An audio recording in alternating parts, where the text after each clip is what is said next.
I'm Christopher Cruz in for Michael Toscano. Been enjoyable being with you here today on First Light on Westwood One News. Be back with you tomorrow as well. Go out there and have some fun, make some money, make a difference, and do some good. First Light produced by David Oziel, associate producer Bill Michael, audio engineering by Alex Hinton.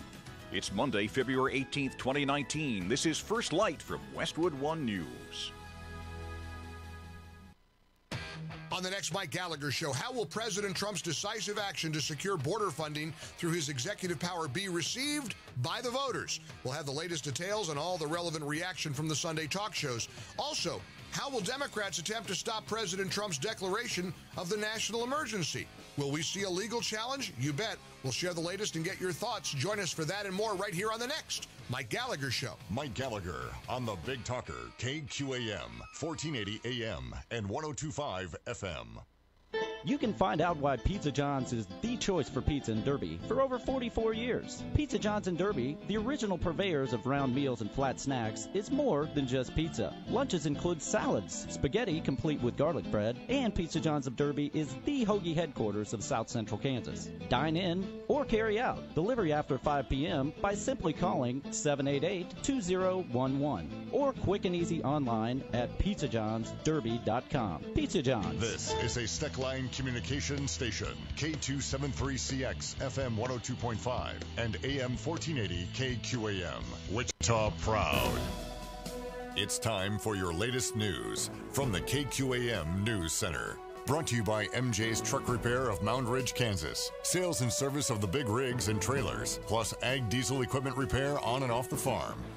Good Monday morning. Authorities are investigating after a man was killed as the result of a shooting in South Wichita last night. Wichita police say the man was shot behind the City Host Motel at 449 South Broadway near 47th and Broadway. Police are still looking for a suspect who they believe fled in a vehicle. Cake TV reports the shooting victim may have known the suspect, and although no names have been released, the shooting victim was identified as a man possibly in his 30s. South Central Kansas may be in the bullseye of yet another winter weather event. Forecasters saying although there's snow in the western part of the state this morning, another round of snow is set to make its way, possibly covering the entire state. Some forecasts have Wichita receiving as much as 3 to 5 inches of snowfall tomorrow.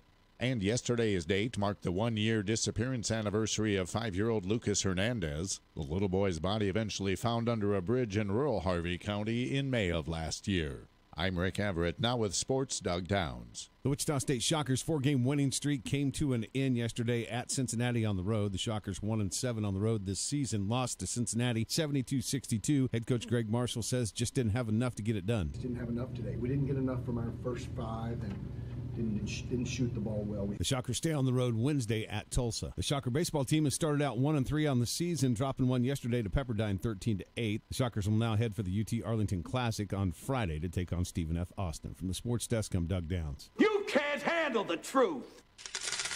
Hi, this is Phil Martinez at Phil's Coins. At the shop, we talk all the time about honesty and integrity. And in our shop, we've decided that honesty means nothing without integrity. So what I would tell you is that if you didn't bring your coins to Phil's Coins, honestly, you didn't get enough money for what you have. Come see us at Phil's Coins, 9344 West Central, or online at philscoins.com. Coming spring 2019. Hail. Ouch. Oh. Wind. Freezing temperatures. Tornadoes. That's mayhem. Hi, I'm Mark Collier, your local Allstate agent. We're your insurance agency interested in doing what's best for you. Before mayhem strikes, call us at our Goddard office, 316-413-4014, and find us on Facebook at Collier Allstate. Are you in good hands? When you look around, you might feel pride is in short supply these days. Everything's being disrupted. Rules are changing.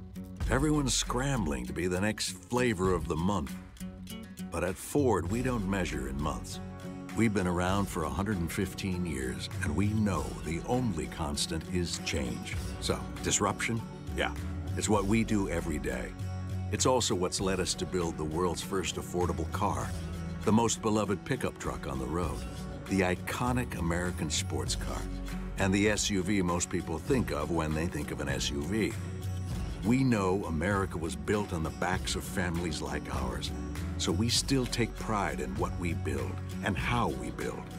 We even take pride in taking pride. And the world could use a little more of that right now. Because if you don't believe in what you're doing, why do it at all? Build Ford proud. Whatever your business, count on EMC Insurance, because our business is protecting your business. EMC Insurance Companies has the knowledge and expertise to provide you with the right insurance coverage options. And when you insure your business with EMC, you receive the added value of our free loss control services, no matter the size of your company. Contact your local independent insurance agent and ask about insurance from EMC. In Heston, call Fuquay Insurance at 327-2388. Here's the latest from the KQAM News Center. Former FBI Deputy Director Andrew McCabe says Deputy Attorney General Rod Rosenstein was, quote, absolutely supportive of the decision to investigate whether President Trump was inappropriately aligned with the Russians. These circumstances, articulable facts that indicated that a crime may have been committed. President may have been engaged in obstruction of justice in the firing of Jim Comey. McCabe was interviewed on 60 Minutes. Chicago police this morning are waiting to hear from Empire actor Jussie Smollett about their request to meet with him again. Police now reportedly believe Smollett paid two men to attack him last month. Correspondent Ryan Young is in Chicago. The men who are brothers were taken into custody Wednesday night and released without charges Friday after police cited the discovery of new evidence. The sources tell CNN that the two men are now cooperating fully with law enforcement. This late word, 7 members of the main British opposition Labour Party quit the party today over issues including Brexit. I'm Christopher Cruz. Your local weather on KQAM, brought to you by Jewelry Savers. Conveniently located off K96 on Greenwich Road. The Kansas trusted jewelry source since 1971. Jewelry Savers. Here's your latest forecast on the Big Talker KQAM for this President's Day morning. Cloudy and 29, mostly cloudy and 19 tonight. Tomorrow, snow, possibly mixed with freezing rain, high 32, winds over 20 miles an hour, snow, freezing rain, and even freezing drizzle for tomorrow night, low around 23. I'm Amp Harrell, and that's your latest forecast on Wichita's big station, the Big Talker, AM 1480 and 102.5 FM KQAM.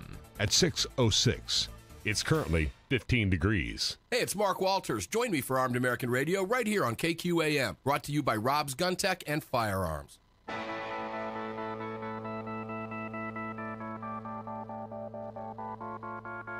It's time for Reason. Everybody has to struggle. There's always a hurdle. They're not born divisive. They're not born racist. They're not born with hate in their hearts for prejudice against another skin color or a gender or whatever. They're not born with this idea that the world sucks and that there's inequality in the world and that I can't get ahead in life. They only think that because they're told that. This is the Voice of Reason with Andy Hoosier.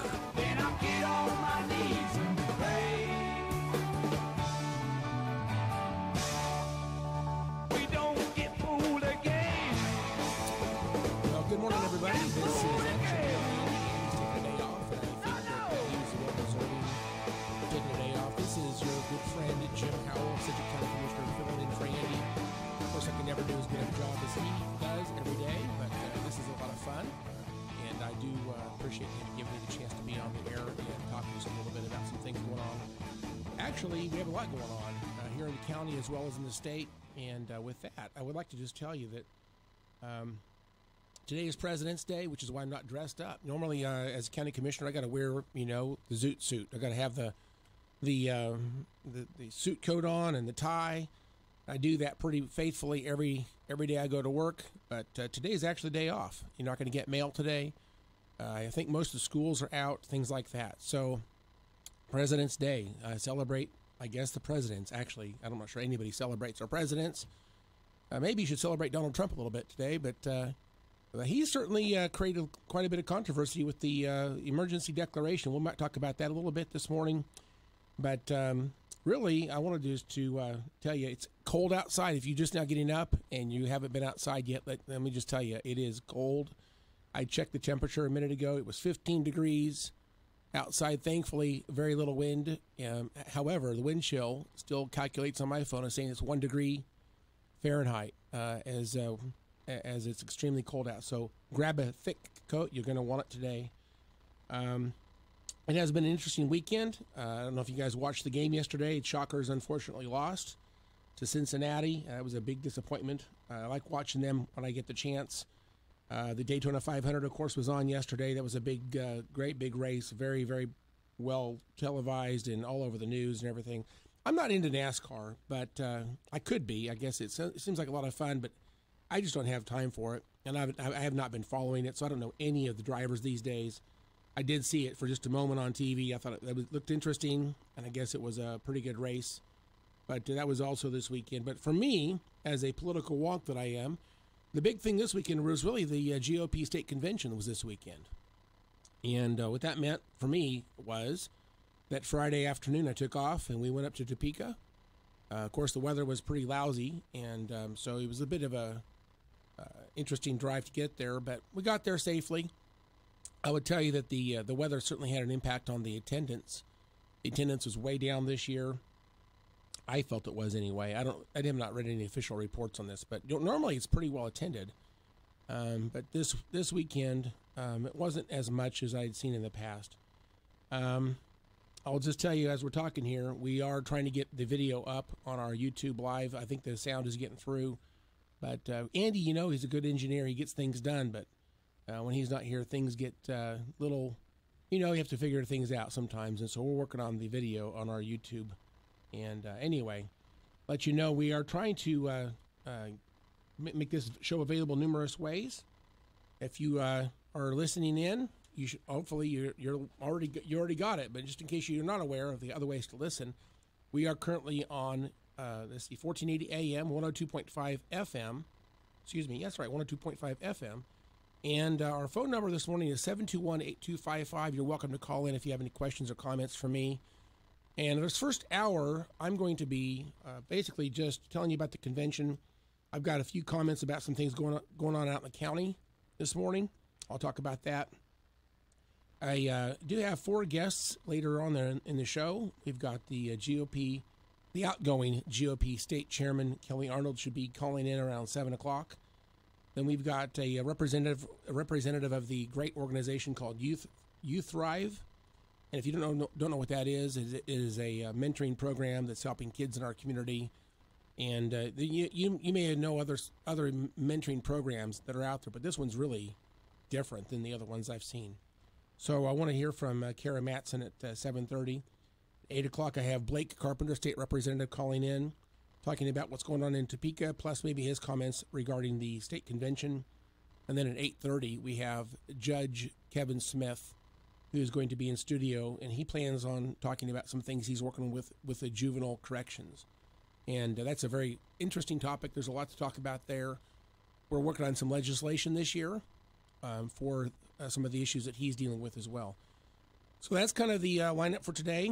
I'll have those 4 guests, but you're certainly welcome to call in at any time. Again, at 721-8255. The state convention was interesting. If you've never been there, of course, I'm Republican, and the Democrats, I guess, have their Demo Fest, and I don't know when that happens, but probably in about a month from now, I guess they'll have their Demo Fest. It usually happens during the legislative session. I don't have their dates, and I can't even imagine being there.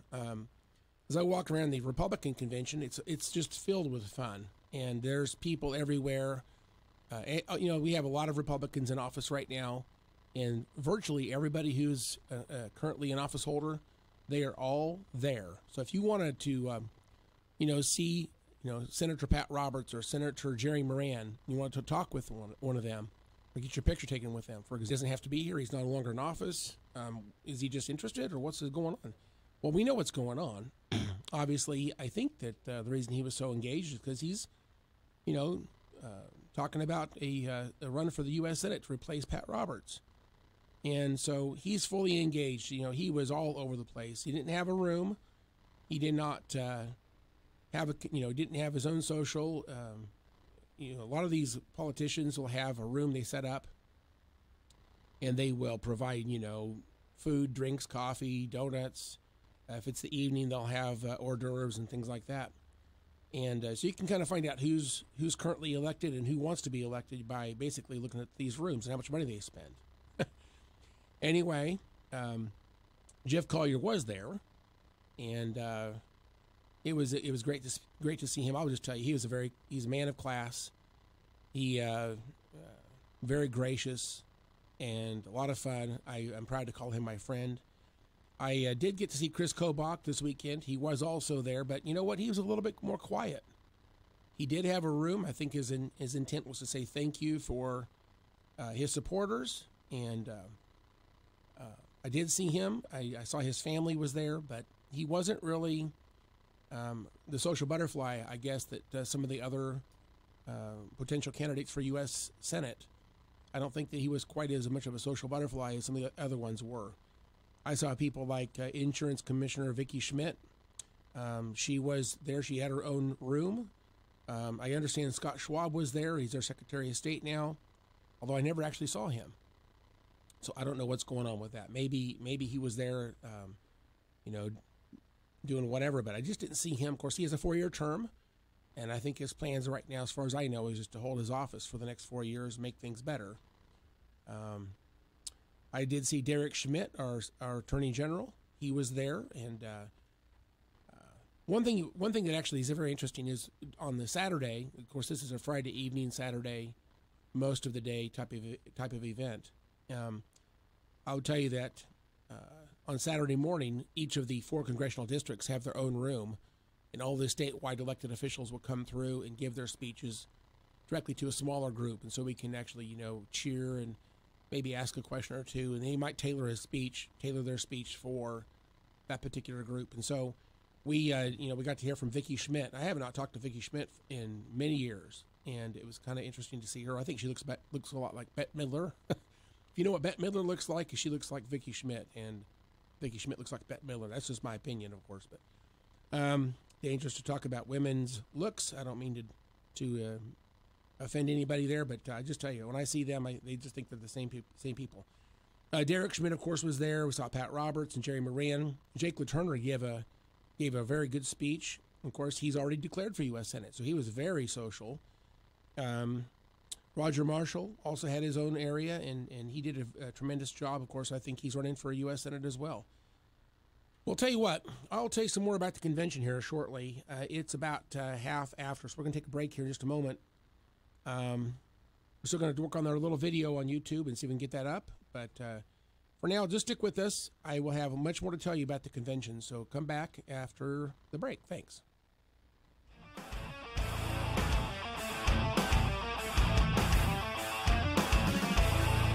This is the Voice of Reason with Andy Hoosier on the Big Talker, KQAM.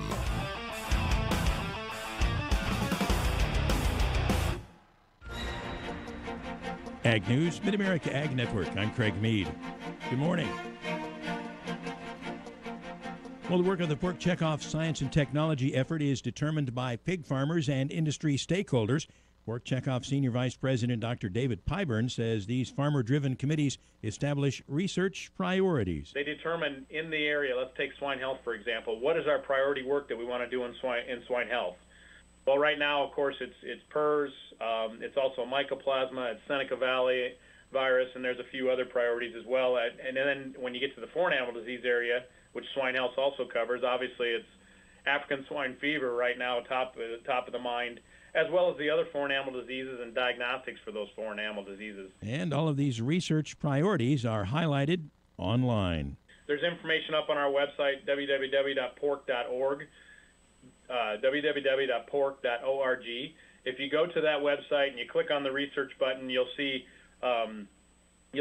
what they call a call for proposals.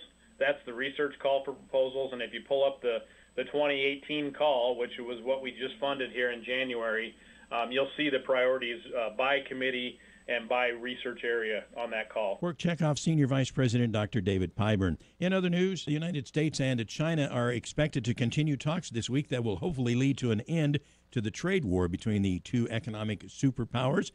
Sources from both sides say they feel the recent negotiations kept things moving forward. The Trump administration still seems committed to the March 1st deadline to reach a deal or raise tariffs on more Chinese imports. President Trump had said recently that he's reluctantly willing to let the target date slide. Recent talks focused on agriculture, property rights, technology, non-tariff barriers, and currency. Ag News, Mid-America Ag Network. Enjoy your weekend and join the Voice of Reason on KQAM all next week. Coming up on Monday, Sedgwick County Commissioner Jim Howell fills in for the show, while Rodney Wren, debate coach for Wichita Collegiate, guest hosts the program on Tuesday. Between the president's budget signing and the national security crisis and the latest from Topeka, there's a lot to talk about. Join us Monday and Tuesday for the Voice of Reason right here on KQAM. The Voice of Reason with Andy Hoosier. Mornings on 1480 AM and 102.5 FM. KQAM. In honor of President's Day this month, Rusty Eck Ford is rolling out a presidential offer. Put a Washington quarter down and get an F-150 truck for only $475 a month. Only at Rusty Eck Ford Proud. Jewelry Savers is rapidly approaching 50 years serving the Wichita and South Central Kansas area. Jewelry Savers takes pride in supplying the different generations of all their sparkle needs, whether it's the best in custom jewelry designs, a collection of some of Kansas' most sought-after bridal jewelry, or quality repairs that you know are done right, in many cases with next-day turnaround. It's all the sparkle you'll ever need. Jewelry Savers at K96 and Greenwich Road. It's Mary from Wildwood Cellars. Our pure elderberry concentrate is especially popular this time of the year, and people ask us what makes ours so much better than the rest, and I have to say it's how we make it, so that none of the good properties of the elderberries are ever lost. Nothing is ever dehydrated, and we add nothing to it. No sugars, syrups, alcohols, additives, or preservatives, just pure concentrated elderberry with less than 1 gram of carb or sugar, so you can take it straight or add it to any juice or drink of your choice. Online at wildwoodsellers.com. In honor of President's Day this month, Rusty Eck Ford is rolling out a presidential offer. Put a Lincoln penny down and get a Ford Focus for $189 a month. Only at Rusty Eck Ford Proud. Rick in the morning, Stephanie during the day. Your home for local news is the Big Talker, KQAM.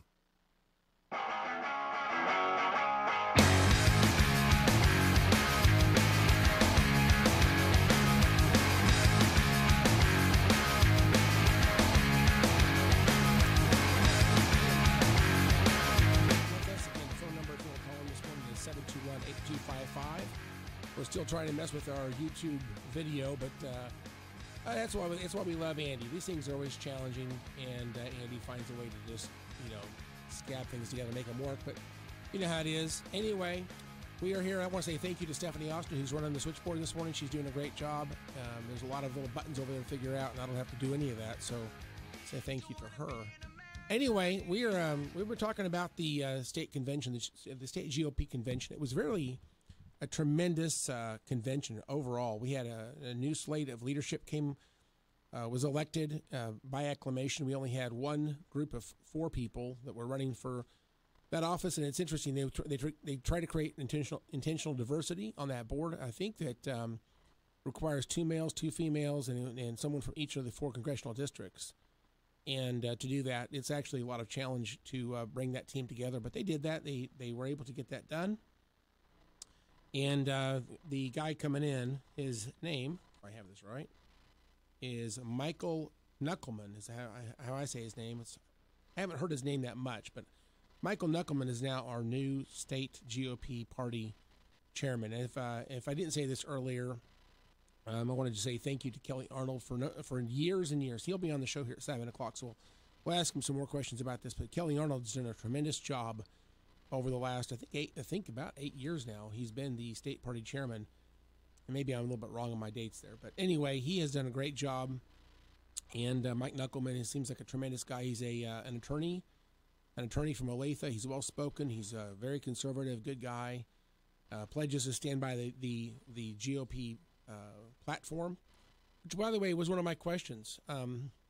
We did not change the platform this year. Sometimes at these conventions, they have proposals for changing the platform, and that did not happen. So what you see online is still our state's party platform, and it's a good platform.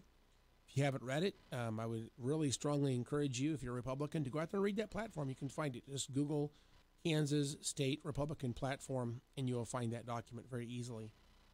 And it's a great document. So if people running for leadership, I want to make sure that they are supportive of the things that we stand for as a party. Let's see what else happened. I was talking about who was running for U.S. Senate. I can tell you that I had a very interesting discussion with Jeff Collier. I think he's a good man. It was a very interesting race between. Essentially, came down to Chris Kobach and Jeff Collier. We, of course, our other candidates were there, but they just kind of stripped votes away from the top two. And of course, in our primary, that's the way it works. You can have numerous people running, and that's one of the concerns we have for U.S. Senate. Is that going to happen again? And right now, our list of potential candidates. Let me just talk about. We have Susan Wagle. She's talked about potentially running. Chris Kobach, Jeff Collier, of course, is talking about it. We have Jake LaTurner, who's already declared. Greg Marshall is talking about it. Also, Matt Schlapp and Alan Cobb with Americans for Prosperity. That's at least what have I just named? Seven names just now, and there may be others. And this reminds me of our governor's races last year. And one thing I felt was a message that I heard, especially from like Pat Roberts, brought this elephant in. It was actually bookends. It was split right down the middle of this elephant, and you have the tail half of the elephant over on one side, and the front half of the elephant on the other side. He talks about, as a party, we understand our differences. We need to, get along and be respectful during the primary race. But after the primary is over, we've got to come back together again. And I think that's why we have a Democrat governor today. Republicans did not come back together after a gubernatorial primaries. I supported many of the candidates. I think we had quite a few really good candidates. I've already said that I think Jeff Collier is a good man. He is a very good man. I would much rather have Jeff Collier than Laura Kelly. But I've known Jeff for years and years. He's very, very good. He's, I think, one of the few people that's ever, maybe the only one, I think he said this, is the only Republican who's ever actually been a state representative, a state senator, a lieutenant governor, and a governor. It's only happened one time before this, and it was a Democrat when it happened before. So Jeff Collier now has a very interesting resume. I did mention to him, I said, obviously you're thinking about running for U.S. Senate. And he said, yeah, of course, that's what we're thinking about right now.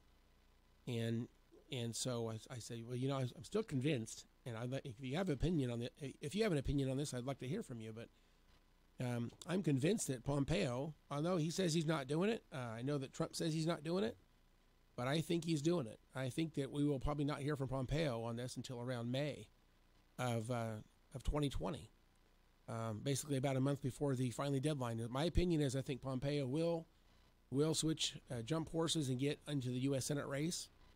And the reason I say that really is about the 2024 presidency, because as Secretary of State, yeah, that is a higher office, and you'd think it'd be better on your resume to have 6 years of Secretary of State. Obviously, we've seen a lot of senior staff swap out under the Trump administration. It may be challenging to do 6 years as Secretary of State, but secondly, if he does Secretary of State for a couple of years, that's on his resume, and I think it's something he could say, I did that and did a great job. But U.S. Senate, there's a lot of U.S. senators who will run for the presidency. It's almost impossible to do that. As a Secretary of State. So I think he will switch over to U.S. Senate. And I think if he does that in May of 2020, he's almost assured to win that race. So I brought this up to some of these candidates this weekend thinking, what was their response? And they're downplaying that. Can I jump in here? Absolutely. I have some questions about that. Sure. Why would that benefit someone who potentially would run for president? Is that they would have more on their resume, more to offer? Why would you come from a higher position? I would just say because running for president takes about 2 years to raise the money and to campaign. Mm-hmm. And if you're that busy doing campaign stops in all 50 states, you can't do that as a Secretary of State very well. You're so busy with your day job, Secretary of State, running all over the world, taking care of Secretary of State business, that you don't really have time to campaign and run for president. So looking backwards, I don't know of any. I know Hillary Clinton was Secretary of State, but she wasn't doing that when she ran for president.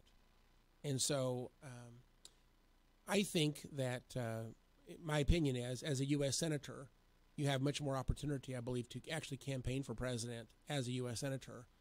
And, of course, then it would be a midterm, because if he does win this race in 2020, then it would be his fourth year. He would be able to run for president. And, of course, if you lose, you're still going to be a U.S. Senator. Whereas if you stay Secretary of State, Donald Trump has his 8 years. He's termed out. At that point, you'd have somebody else as president. And, of course, then Pompeo has to think of what else to do. He might stay on as Secretary of State. It's unlikely, more than likely. The next president, of course, it depends on if it's a Republican or a Democrat. But, of course, that job would be up for reconsideration for someone else. So you're saying as senator, it would afford him a little more time? Absolutely. It's easier to run for president as a U.S. Senator. And, of course, think about the resume. He's done CIA, he's done Secretary of State, he's been U.S. Congress and U.S. Senate at that point. And as a midterm, he would be all set up for running for U.S. president. And I think he would be a very good front runner for U.S. president in that scenario. Kansas boy done good. Absolutely. He's my buddy. Okay, I hear some music coming. So we'll see you after the break.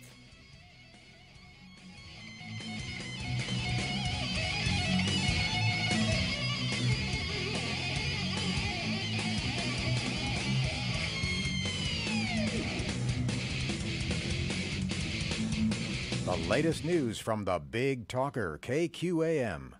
Fired former acting FBI Director Andrew McCabe says when American intelligence officials told President Trump that North Korea had tested an intercontinental ballistic missile, he wouldn't accept it as true. He did not believe that the North Koreans had the capability to hit us here with ballistic missiles in the United States, and he did not believe that because President Putin had told him they did not. Intelligence officials in the briefing responded that that was not consistent with any of the intelligence our government possesses. To which the president replied, I don't care. I believe Putin. On 60 Minutes last night, McCabe also said Deputy Attorney General Rod Rosenstein supported the FBI's decision to investigate whether the president was in league with Russia.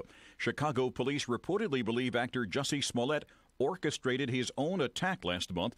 They said over the weekend that the focus of their investigation changed after they questioned two brothers who had been considered suspects. I'm Christopher Cruz. Looking for ways to save with your Medicare plan? Walgreens is a preferred network pharmacy with many plans nationwide, which could mean lower copays for you. So bring your prescriptions to a Walgreens pharmacy today to start saving. Walgreens, trusted since 1901. Walgreens participates as a preferred network pharmacy with United Healthcare, Cigna HealthSpring, and Express Scripts Medicare. For a complete list of available plans, please contact 1-800-MEDICARE. TTY users should call 1-877-486-2048. 24 hours a day, 7 days a week, or consult www.medicare.gov. Other pharmacies are available in our network. Attention all authors. Page Publishing is looking for authors. Have you written a book and want to get it published? Page Publishing will get your book into bookstores and for sale online at Amazon, Apple iTunes, and other outlets. They handle all aspects of the publishing process for you. Printing, cover art, publicity, copyright, and editing. Call 800-501-3689 now for your free author submission kit. That's 800-501-3689 for your free author submission kit. Again, 800-501-3689. Kansas Mid-America Network News, good Monday and happy President's Day. The deadline approaching for applications to grow the state's new industrial hemp research crop. The Kansas Department of Agriculture will take applications for growers who want to be a part of the state's research program until the 1st of March. Former Kansas Governor Jeff Collier signed legislation last April to allow industrial hemp production for research purposes, with a goal of encouraging the resurgence of hemp as a production crop and to promote economic development. The two U.S. Republican senators from Kansas say they're concerned about the precedent set by President Donald Trump's declaration of a national emergency at the border with Mexico to secure money for a wall. Both U.S. Senator Jerry Moran and Pat Roberts, however, stopped short of saying they oppose the declaration. Kansas News on the Mid-America Network. I'm Rick Everett. Have a good Monday. Hey, Mark Walters with Armed American Radio, and I want to tell you about Rob's Gun Tech and Firearms. They're the dealer to buy, sell, trade, and even consign. Budget to high-end custom firearms, ammo, accessories. They've got it all and feature Wilson Combat, Guncrafters Industries, and Nighthawk Custom. Have a request? Work with their in-house gunsmith. Find the right solution for you. Rob's Gun Tech offers pricing programs and discounts and proudly gives back to the Veterans Suicide Network. Learn more today at robsguntechandfirearms.com or visit them just east of 159th North on East Kellogg, where they know more than just the price. Joe and the guys at Carl's Goodyear, well, they are nice guys. That's the only way to describe them. Need new tires? Got you covered. Flat tire fixed? Done. Tune-up? Oil change? Brakes? Exhaust? Radiator? You get the idea. They do almost everything for your vehicle. They will also give you a ride when your car is in the shop. Nice guys who know auto repair, but above that, they know people and treat them like they would want to be treated. Carl's Goodyear, right on the corner of Market and Waterman, 264-5385. Hey everybody, Tony White, Augusta Flight Center. This week we're talking about 214 Lima Foxtrot. That's our Alaris CH-2000. This aircraft is a great primary trainer, instrument trainer, or time builder. With a Garmin 430 and dual VORs, it's a heck of a deal at $95 an hour. It's also very roomy for a two-seater. For more information on our flight training options, visit our AFC Facebook page, our website at iflyaugusta.com, or call 316-733-4080.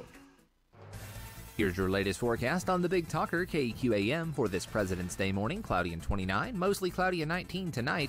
Tomorrow, snow, possibly mixed with freezing rain, high 32, winds over 20 miles an hour, snow, freezing rain, and even freezing drizzle for tomorrow night, low around 23. I'm Amp Harrell, and that's your latest forecast on Wichita's big station, the Big Talker, AM 1480 and 102.5 FM KQAM. At 6:35, it's currently 15 degrees. Call the Voice of Reason now on the ABC Recycling phone lines at 721-8255. This is the Big Talker, KQAM. Hey,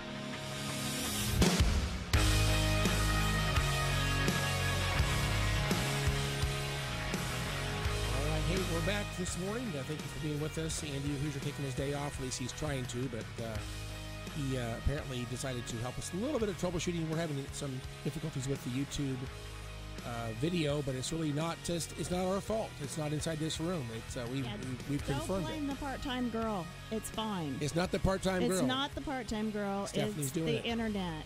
Stephanie's doing great. It's the internet. Mr. Howell, what's on your mind?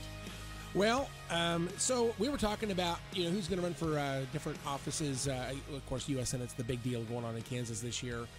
I can tell you that it's interesting. I tell you, I was saying this earlier. I did not see Susan Wagle this weekend. I was there. Interesting. So I'm just thinking that's not a good sign. I don't know what her issue is, if she's just still in the thinking phase. I don't know. And as I said earlier, I didn't see much of Chris Kobach, although he was there. I didn't see Matt Schlapp. Of course, I'm not sure where he calls home. And I think if he was running for U.S. Senate, he would have been there as well as Alan Cobb. I didn't see any of them. So it makes me wonder if they're really serious about U.S. Senate yet or not. But we'll see. Hey, I do have a caller. What's your name, sir? Hey, good morning. This is Dan. Hi, Dan. Good morning. What's up? Well, listen, kind of a pleasant surprise to find you standing in for Andy this morning. I had gotten some political mailings from you, and I had always thought that you looked like a fairly upstanding character.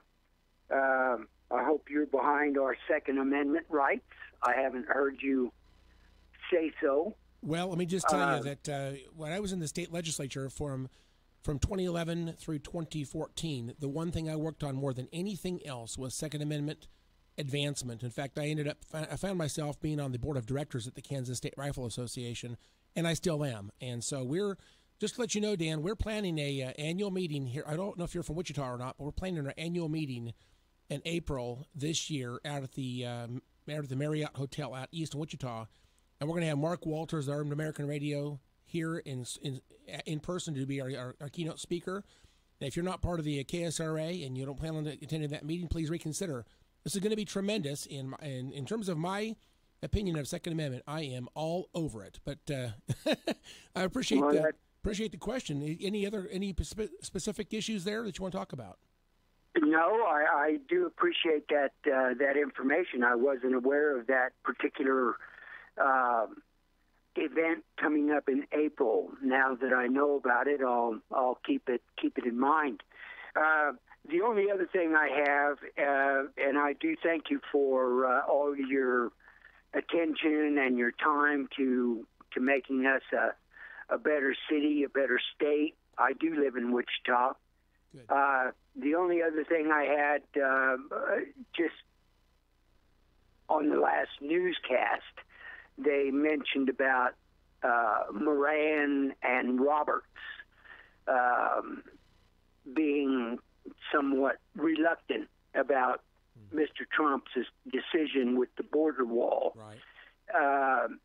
In my estimation, and I may be wrong, I've been wrong before, but Moran and Roberts, to me, have always been like a couple of weasels on the perimeter of the hen house, and I have absolutely no trust for either of them. Yeah, I'll tell you, we saw them this weekend. I thought it would be interesting to see if they would bring that up this weekend. And actually, it was surprising that neither one of them really wanted to go there. And so I would say the newscast is probably true. I think that they don't want to be contrary to our president.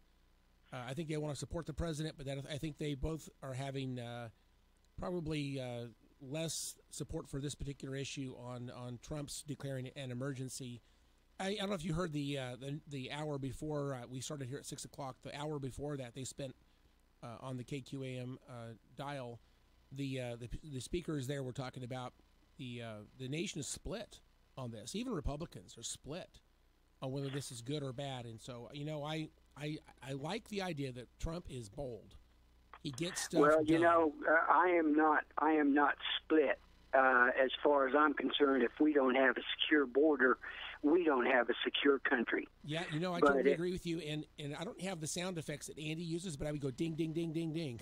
Good job. You're absolutely right. That's fine. That's fine. Hey, listen, I thank you for the conversation this morning, and you're doing a tremendous job. Thank you, Dan. I really appreciate your encouragement today. You have a good day, sir. Stay warm.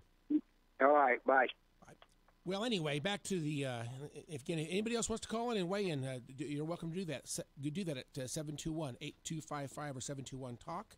We're also on. Oh, here we go. I got just hot off the press here. Okay. Oh, here it is. Back what Dan was saying. Hear me read what it says. It says this. In Kansas, 2 Republican U.S. senators worry about the precedent set by President Donald Trump's declaration of a national emergency at the border with Mexico to secure more money for a wall. Senators Jerry Moran and Pat Roberts said Saturday that they are concerned that a future president could use similar declaration to impose policies that Congress has not authorized. But both stopped short of saying they oppose the declaration. Now, as I'm thinking about this, I would tell you that every president's going to use whatever tools they can to accomplish their goals and their mission. I guess in one way, Donald Trump thought of a new way to get things done. I understand the concern, but now that this has been done, I'm not sure that a future president would not do it anyway. It's interesting. I have no doubt this is going to go to the U.S. Supreme Court pretty quickly. In fact, I hope they fast-track this and get an answer as quickly as possible. I was thinking about this over the weekend. I actually Googled, would border security fall in line with the constitutional principles? And, of course, I think that's where constitutional scholars will sit there and they'll fight to the death over this type of philosophy. Is it a constitutional principle to defend the borders? And if so, could it not be a national emergency to have a effective border security? I understand there's a fifth wave, a caravan right now headed to the southern border right now, fifth caravan, and it's happening more frequently. They're getting bigger. And these are people who will just simply cross the border because we don't have an effective way to stop them. So is that an emergency? Well, this wasn't happening 2.5 years ago, at least not like it is today. This is a new problem. And we obviously need to do something to stop the porous southern border. And so, I would tell you that every president has done things that I guess a lot of people don't care for in terms of how they use their executive powers. In this particular case, I want the wall. I think we ought to build the wall, whatever it takes. I could tell you something else about this. This just frustrates me. This is political. It's really not about the cost of the wall. They're quibbling right now over $4 billion. That's a lot of money. Don't get me wrong. That's a lot of money. Our entire state budget, state general fund, is about $6.5 billion. So think about $4 billion, how much money that actually is. It's a huge amount of money, but it's 1,000th of the federal budget. 1,000th, 0.001 times our budget. It's 1,000th. $4 billion out of $4 trillion is 1,000th of our budget. And this is something that every president before now has said they support. And for some reason, now that Trump's actually trying to move it and get it done, the Democrats, especially the Democrats, are opposed. I'll tell you what I think this is really about. This is about his second term. Stephanie, you got something? Well, I guess I was curious. We've seen some footage from Democrats from the past where they've made remarks saying, we need this wall. Now there's a lot of backpedaling, and they don't want to do it. Tell me your thoughts on why you think they now don't want it. I think this is completely about his second term. Yeah. Because if he gets the wall done, he's got a feather in his cap for round 2. And this is really about his second term more than it is about the southern border. If he is successful in getting this done, I think he is almost guaranteed a second term. But if he fails in this, they're going to attack him on this specific issue, and this becomes really his defining point. Go back to George W. Bush. Actually, I should say H.W. Bush. Read my lips, no new taxes. That was his defining moment. I think that's exactly why he lost his second term. And this is that exact moment for Donald Trump. He's got to perform in this one area because his second term depends on it. And so he has to get this done. Democrats know it. It's not about the $4 billion. They'll throw $4 billion at stupid stuff every day. But $4 billion for a wall, which seems like it's so incredibly important.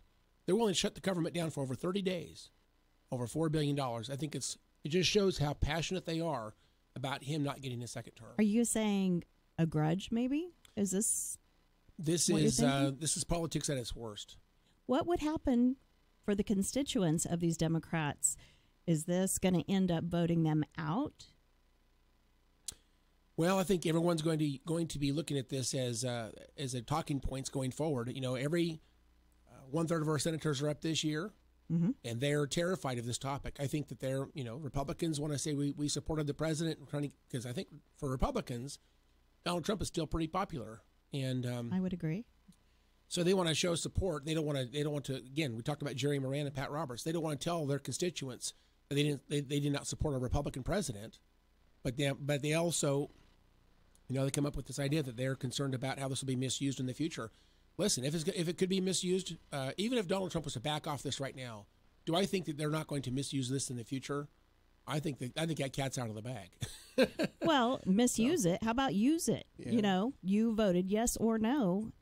Yeah, that will define how I vote for you. And let's bring it back home. Here in Kansas, the legislature holds the purse as well. But we know that it has been misused here in Kansas, especially by the Supreme Court. Mandating certain levels of spending by our legislature. It would be nice if government was clean and operated within their three branches. And no offense to AOC, but it is actually 3 different branches: executive, legislative, and judicial. But unfortunately, they do cross over, and we see that here in Kansas all the time. It's destroying our state in some ways. Our spending is absolutely out of control. We can't have a good conversation and actually empower the legislature to govern on the issues of spending. If Congress would simply do the right thing, this is political. If they would just do the right thing, fund this wall, they know it's the right thing to do, but it's because of politics. It's because of their next term. It's actually very selfish. They're more focused on how they're going to benefit politically by taking a position than they are about the security of our nation. And so it's extremely disappointing that this has gotten so political, and the president's had to be this extreme in his way to deal with this. But it'll get sorted out, and I'm not so sure he won't win a court challenge. I think he may win, because I think there is a constitutional principle here they can use to defend this idea. But look at the kind of money we are wasting just trying to move toward this, which, a lot of people voted for him. Obviously, they want this wall. Now, there are people, Democrats, fighting against this wall. Are they going to be voted in next term? They need to be very careful about holding a grudge or doing the right thing. Well, that's a good point. Now if a Democrat congressman is against the president, their constituents probably want them to take that position. But I would tell you, this issue of immigration and border security is really not completely a partisan issue. There are people on both sides that will cross over to the other side on this particular issue. I know lots of Republicans who are against the wall. And I know some Democrats that are for the wall. So it's not absolutely a total lineup, one-to-one relationship on Democrats opposing the wall and Republicans supporting the wall. We see a lot of people who will switch sides on this issue. So you are right. For Democrats who are simply not going to get serious about border security, it may hurt them in their next election cycle.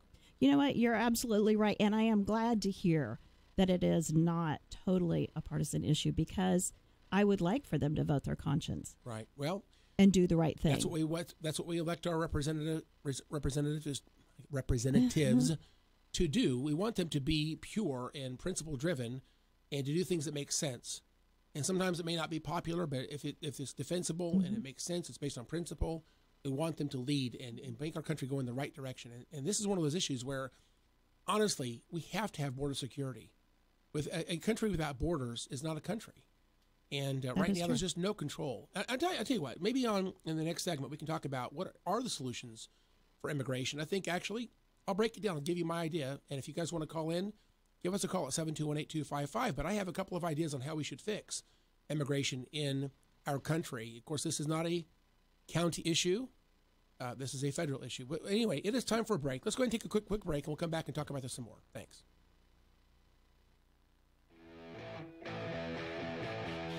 The Voice of Reason with Andy Hoosier.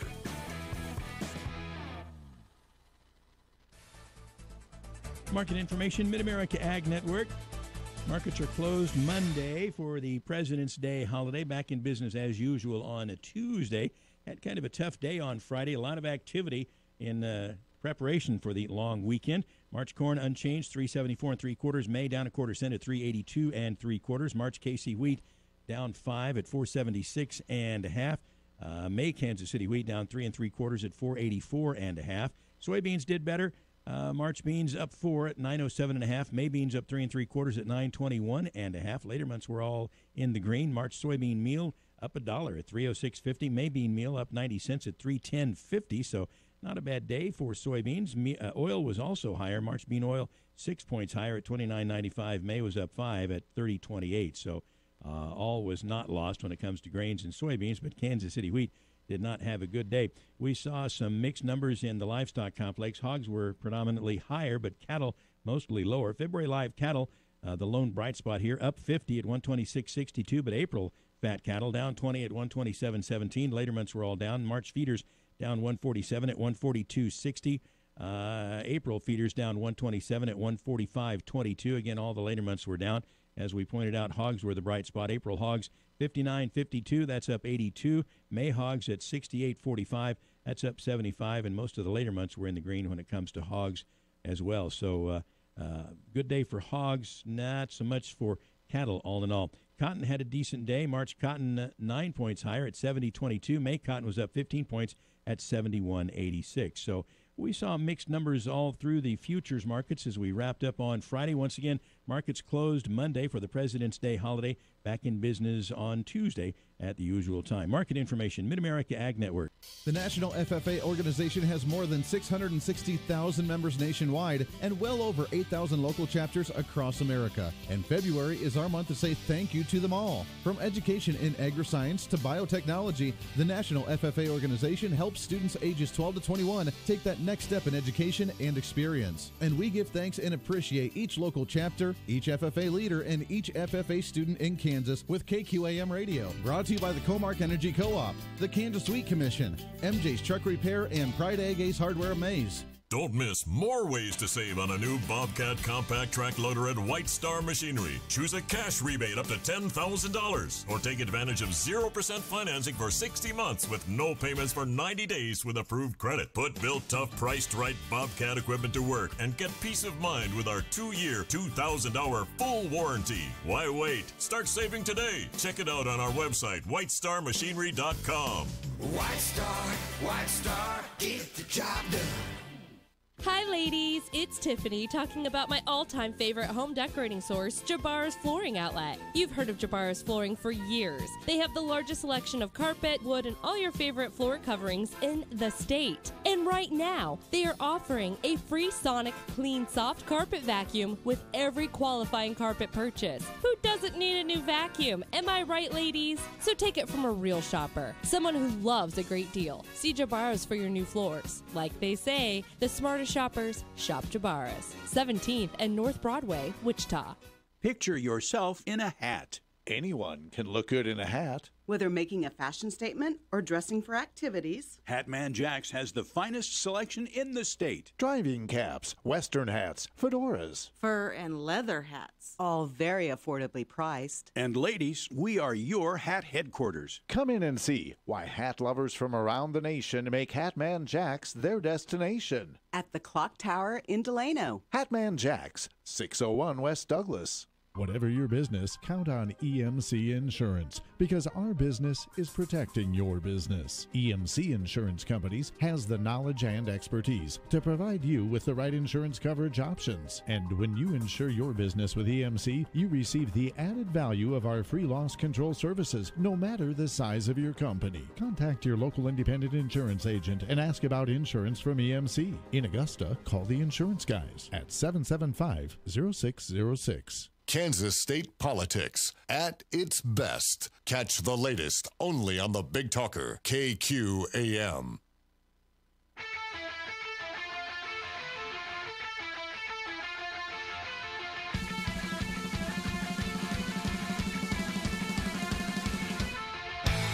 right, hey folks, we're back. We were just beginning a fresh debate, 5 minutes till the hour. I don't have good timing in that regard, but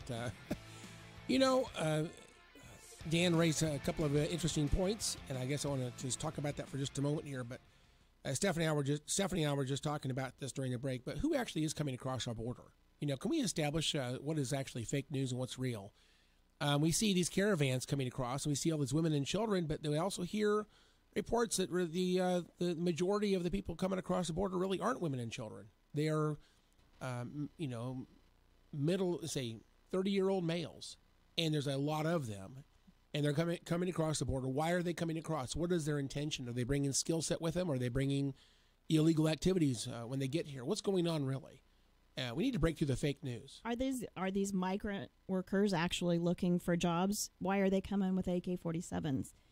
What is your thought on who's coming across the majority of them? I'm sure it's a mix, but what are your thoughts on that? Who's really coming? I think I don't think we have a good answer. I'm suspicious that it's not the what the media puts up. You see the front line there is women and children, but I don't think that's what's really coming across. I think it really is, adults that are coming here for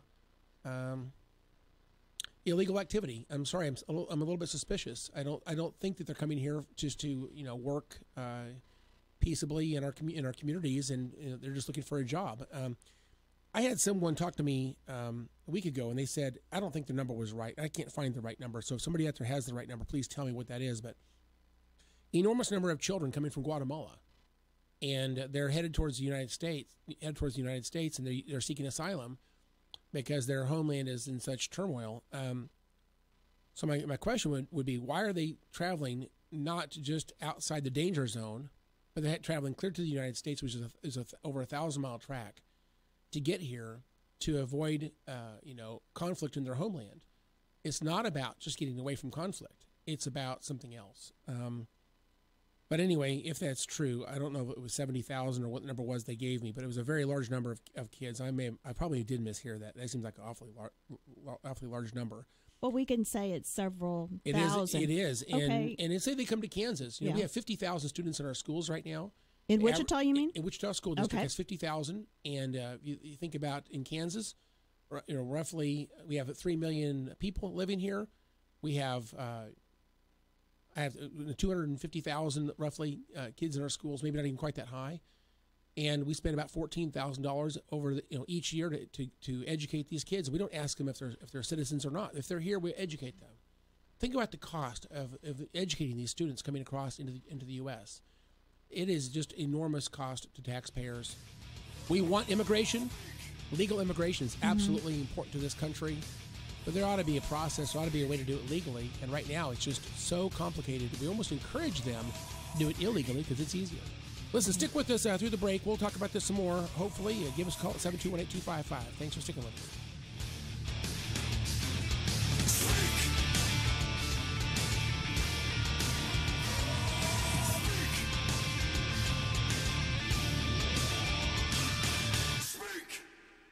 Hi, I'm Blake Davis. And I'm Brian Davis. Check out our everyday low pricing on Bud and Bud Light 20-pack aluminum bottles, just $17.99. Special pricing excludes 31st and Meridian. More coupons online at davisliquoroutlet.com. Each Davis Liquor outlet is independently owned and operated. Attention, co-op members.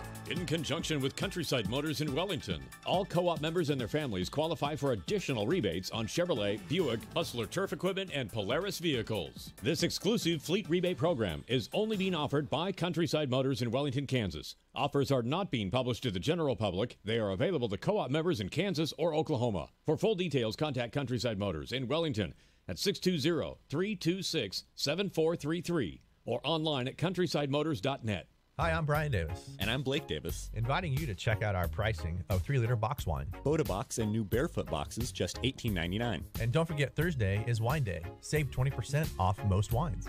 We are Davis Liquor Outlet. Each store independently owned and operated. This is a Steckline Communications station, K273CX, FM 102.5, and AM 1480 KQAM, Wichita Proud.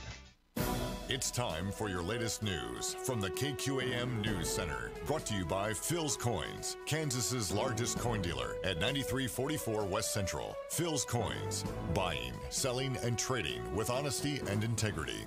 Good Monday morning. Another snow event putting South Central Kansas in the crosshairs, and Cake TV meteorologist Frank Waugh says about tomorrow's snowfall, it won't be a sickly storm, but more on the lines of a healthy one. Very healthy tomorrow afternoon into tomorrow night. Then it's out of here during the overnight hours, so pretty quick mover. Thinking South Central Kansas 3 to maybe 5 inches, probably closer to 3 for Wichita. Of course, this is Kansas, and the forecast is subject to change.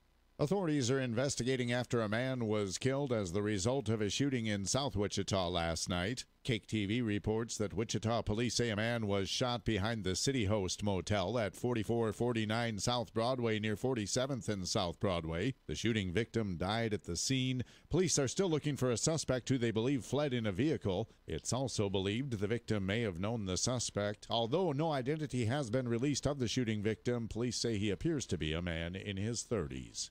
Yesterday marked the 1-year anniversary that 5-year-old Lucas Hernandez went missing from his southeast Wichita home. In February of last year, the boy was reported missing by his stepmother, 27-year-old Emily Glass. In May of last year, Glass was arrested for interference with law enforcement after she eventually led a private investigator to Lucas's body underneath a bridge in Harvey County. Although Emily Glass was a person of interest in the case, police were never able to directly tie her to Lucas's death, as she was later found dead of an apparent suicide. Wichita police are still investigating after they were called out around 1 o'clock Friday morning to the 800 block of San Pablo Street near Kellogg and Woodlawn after a woman was injured in a shooting.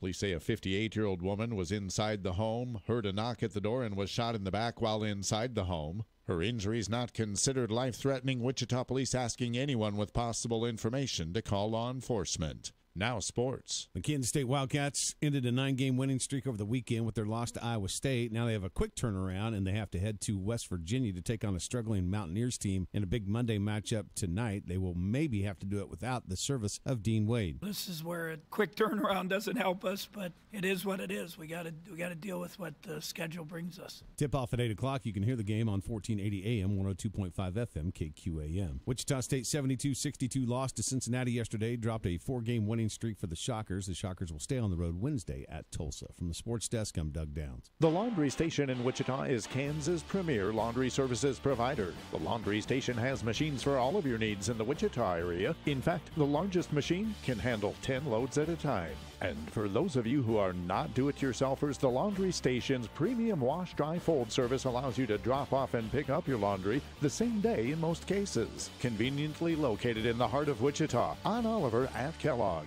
The Laundry Station, and online at thelaundrystationks.com. You can't handle the truth. Hi, this is Phil Martinez at Phil's Coins.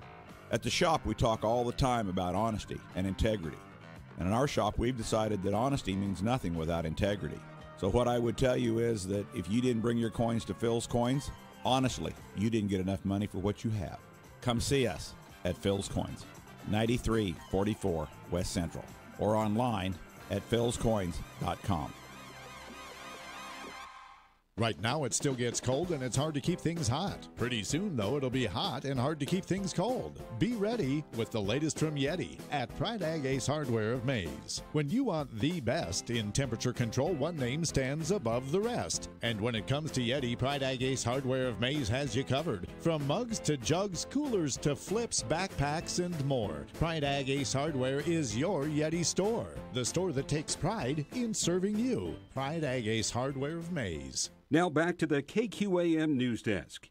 Fired former acting FBI Director Andrew McCabe says when American intelligence officials told President Trump that North Korea had tested an intercontinental ballistic missile, he wouldn't accept it as true. He did not believe that the North Koreans had the capability to hit us here with ballistic missiles in the United States, and he did not believe that because President Putin had told him they did not. Intelligence officials in the briefing responded that that was not consistent with any of the intelligence our government possesses, to which the president replied, I don't care, I believe Putin. On 60 Minutes last night, McCabe also said Deputy Attorney General Rod Rosenstein supported the FBI's decision to investigate whether the president was in league with Russia.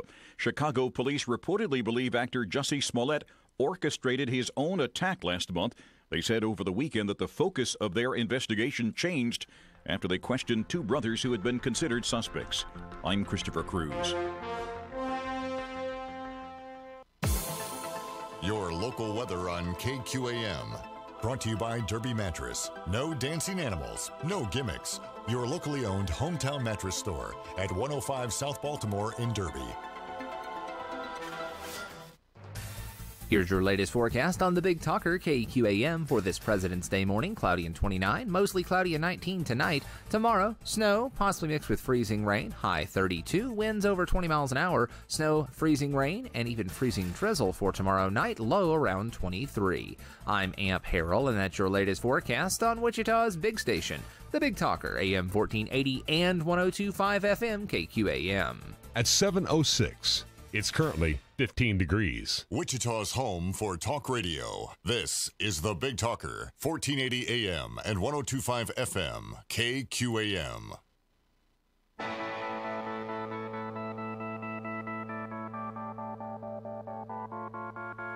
It's time for Reason. Everybody has to struggle. There's always a hurdle.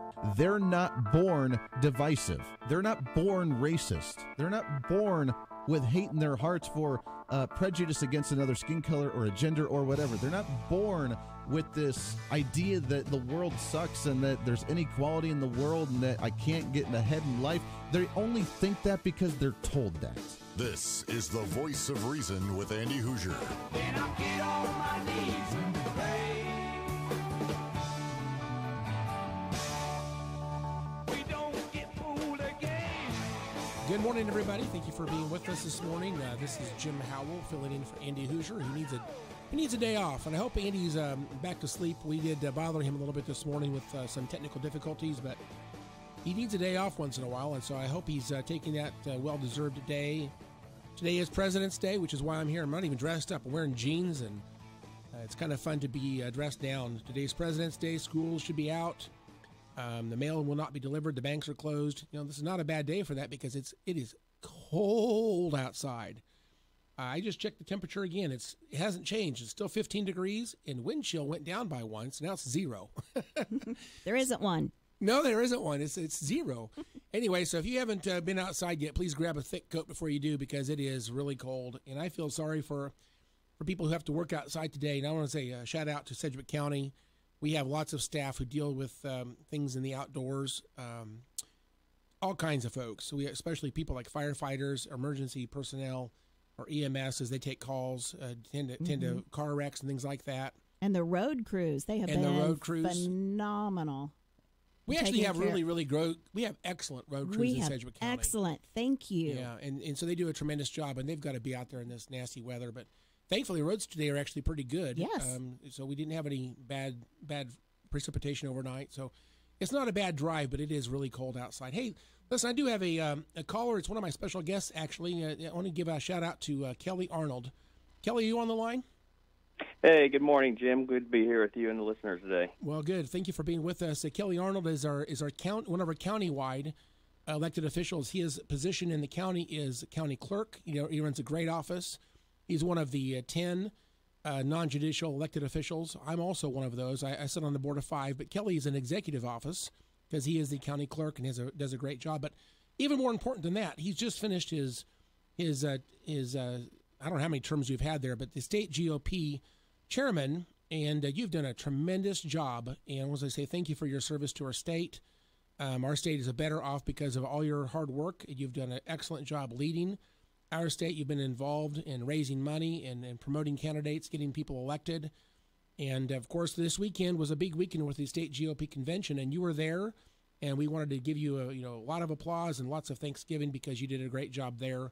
And with that, I'd like to just see what are your thoughts on that versus anything else about the convention you'd like to bring up?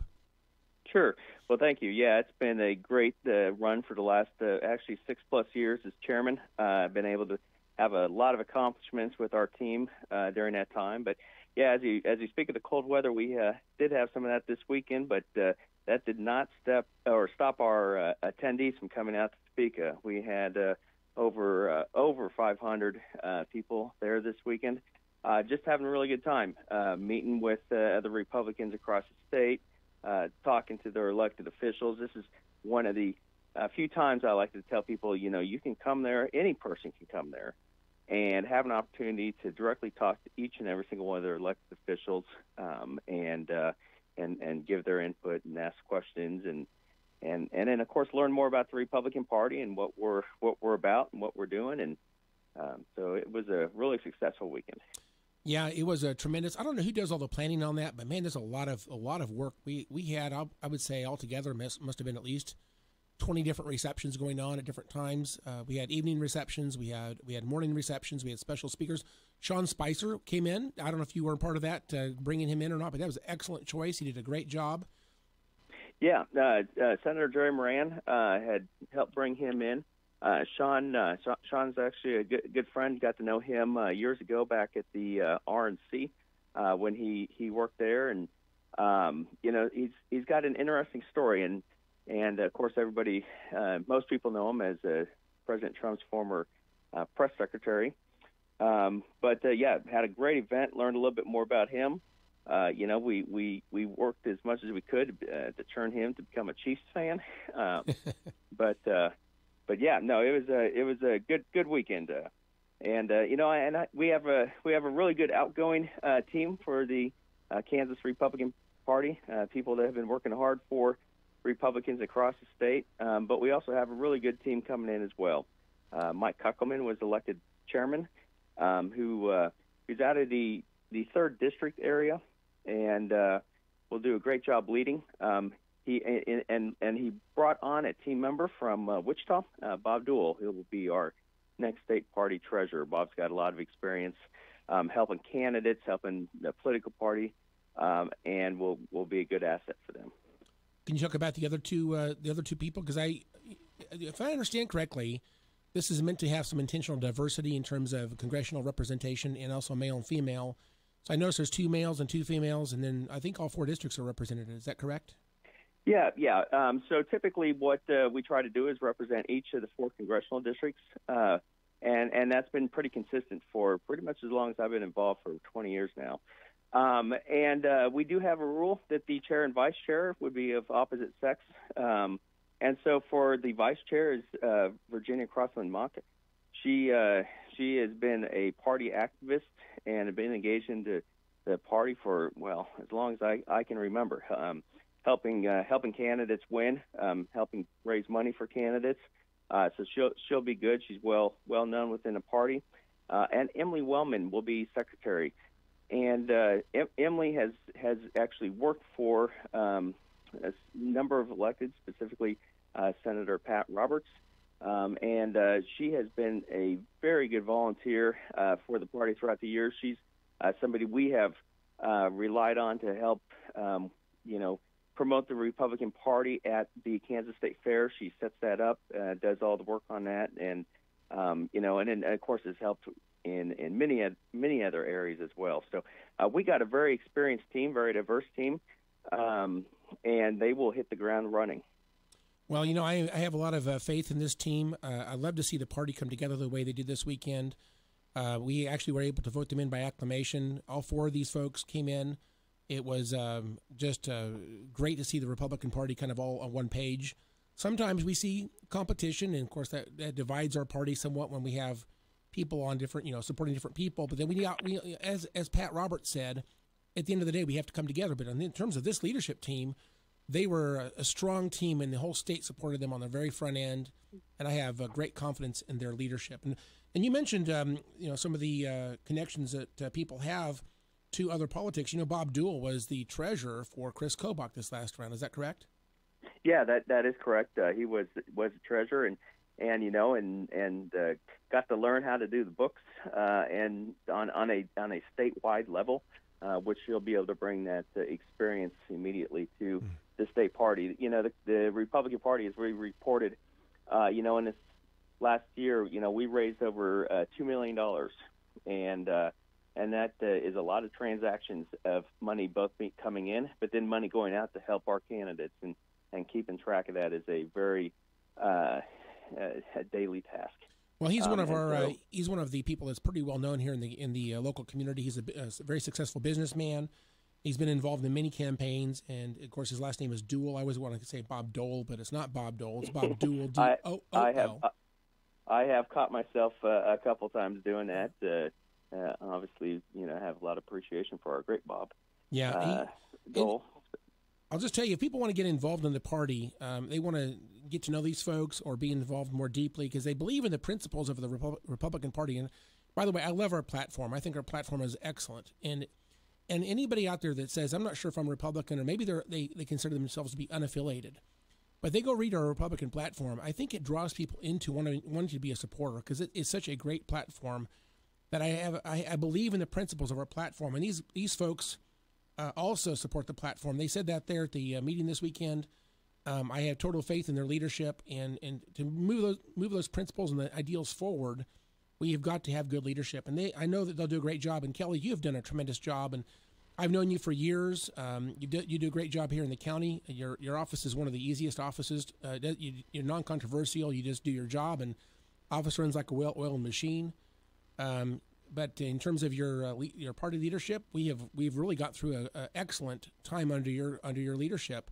I think back. In fact, tell me. I believe I heard an interesting stat this weekend. They said it was 39-2 or something like that on wins. Can you talk about that a little bit?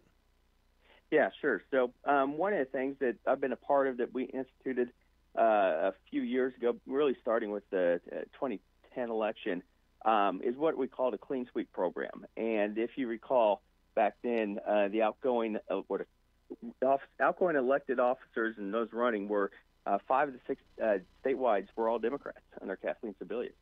And so we made a plan that, we are going to focus on making sure we do a clean sweep and all become Republican. And in 2010, we did that. We not only won back all the statewide elected offices, but we also won all the federal offices as well. And so throughout my time, the overall record for our statewide and federal wins is actually 40-2. We obviously lost in my final term here, 2 of them with the governor's race and the congressional seat. which the team is going to work very hard to win those back, and I have full confidence we will win those back. I actually agree with you. I think that the pendulum is going to swing very quickly back to the right, and it needs to. Yes. Yes. But, this is an outstanding record of being able to maintain these very important statewide seats, these congressional seats, sending our senators back. We had really hard-fought elections in 2014 with both our governor and senator race, and of course in 2016 as well. But the other aspect is, we were able to win and maintain supermajorities in both the House and the Senate. And the reason that's important is because, we must maintain the ability to override the governor on vetoes. And that's something that we're going to see this session. Governor Kelly's, with her budget and some of the agenda items she's trying to push, we're going to make sure that we as Republicans are going to be able to override some of the vetoes she's going to issue, so we can make sure we keep this ship steering in the right direction. Well, I just want to say that is an excellent record. You have you've been in this seat for just exactly the right time in our state's history. Your leadership is well noted. You did a great job. I want to say thank you for all you do for our state and for our county. But we're coming up on a break, and with that, I wanted to say thank you for coming on the show. I am so happy to be your friend and to know you. I think you're a tremendous individual, and I want to say just keep on keeping on, okay? No, it sounds good. I will continue to be around and help elect Republicans. There's so much importance in that, and look forward to coming back on the show again sometime. Thank you so much. That's Kelly Arnold, state GOP outgoing chairman, as well as a county clerk. He's still in that position for another, I guess, quite a long time still. Is that true? I think he's already gone. But I've already announced to be on in 2020. Very good. Well, plan on having you in that position for quite a while longer. All right, Kelly Arnold, thank you so much. Thank you. All right, folks, we'll be back after the break. Thanks. Hey, you. Thanks for checking out my video. I do appreciate the time you take out of your life to go on YouTube. The Voice of Reason with Andy Hoosier. I'll see you later.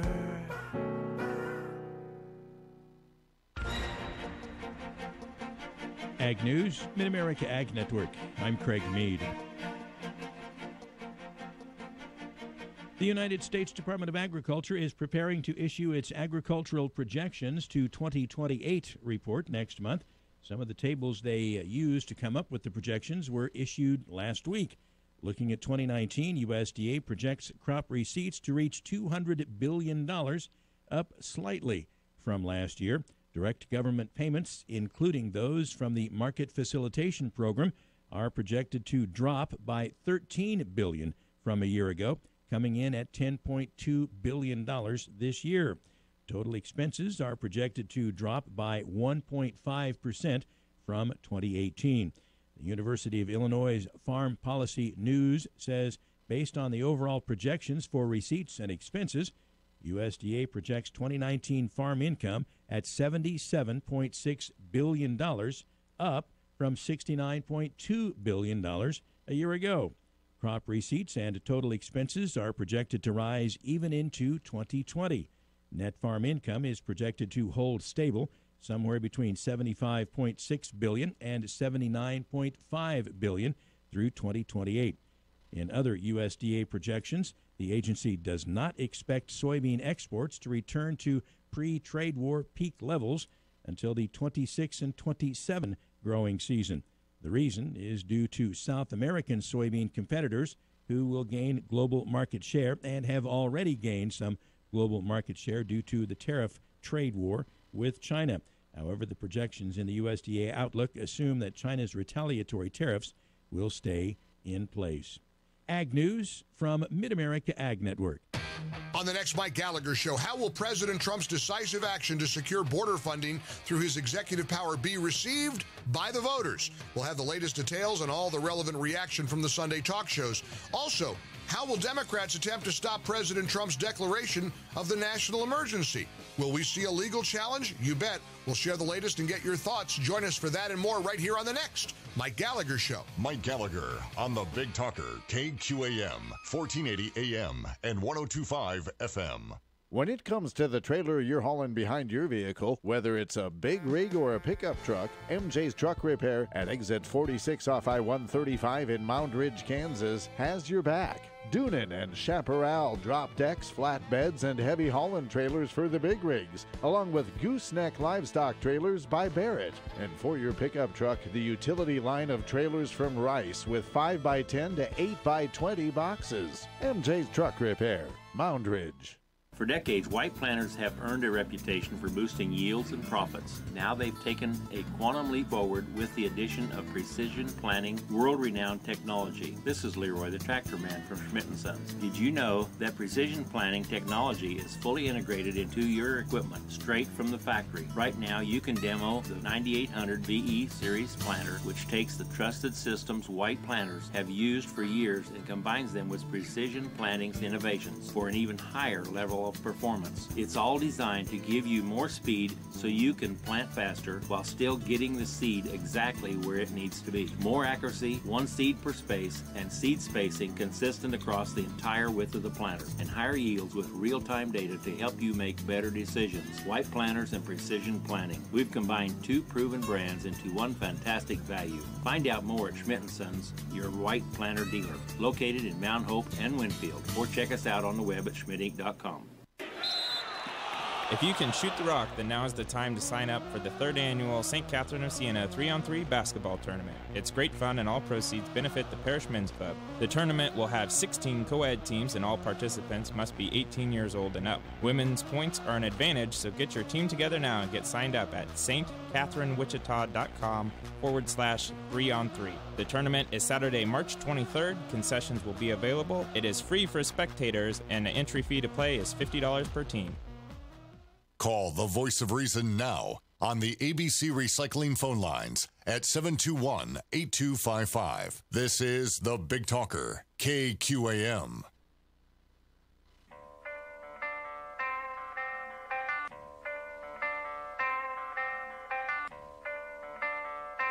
All right, folks, we're back. And I want to say thank you to Kelly Arnold. He's just such a great guy. And by the way, he's an eligible bachelor. So I always think he's just amazing that he didn't have people trying to get him interested in whatever. But Kelly, just a tremendous guy, one of my good friends. Appreciate him so much.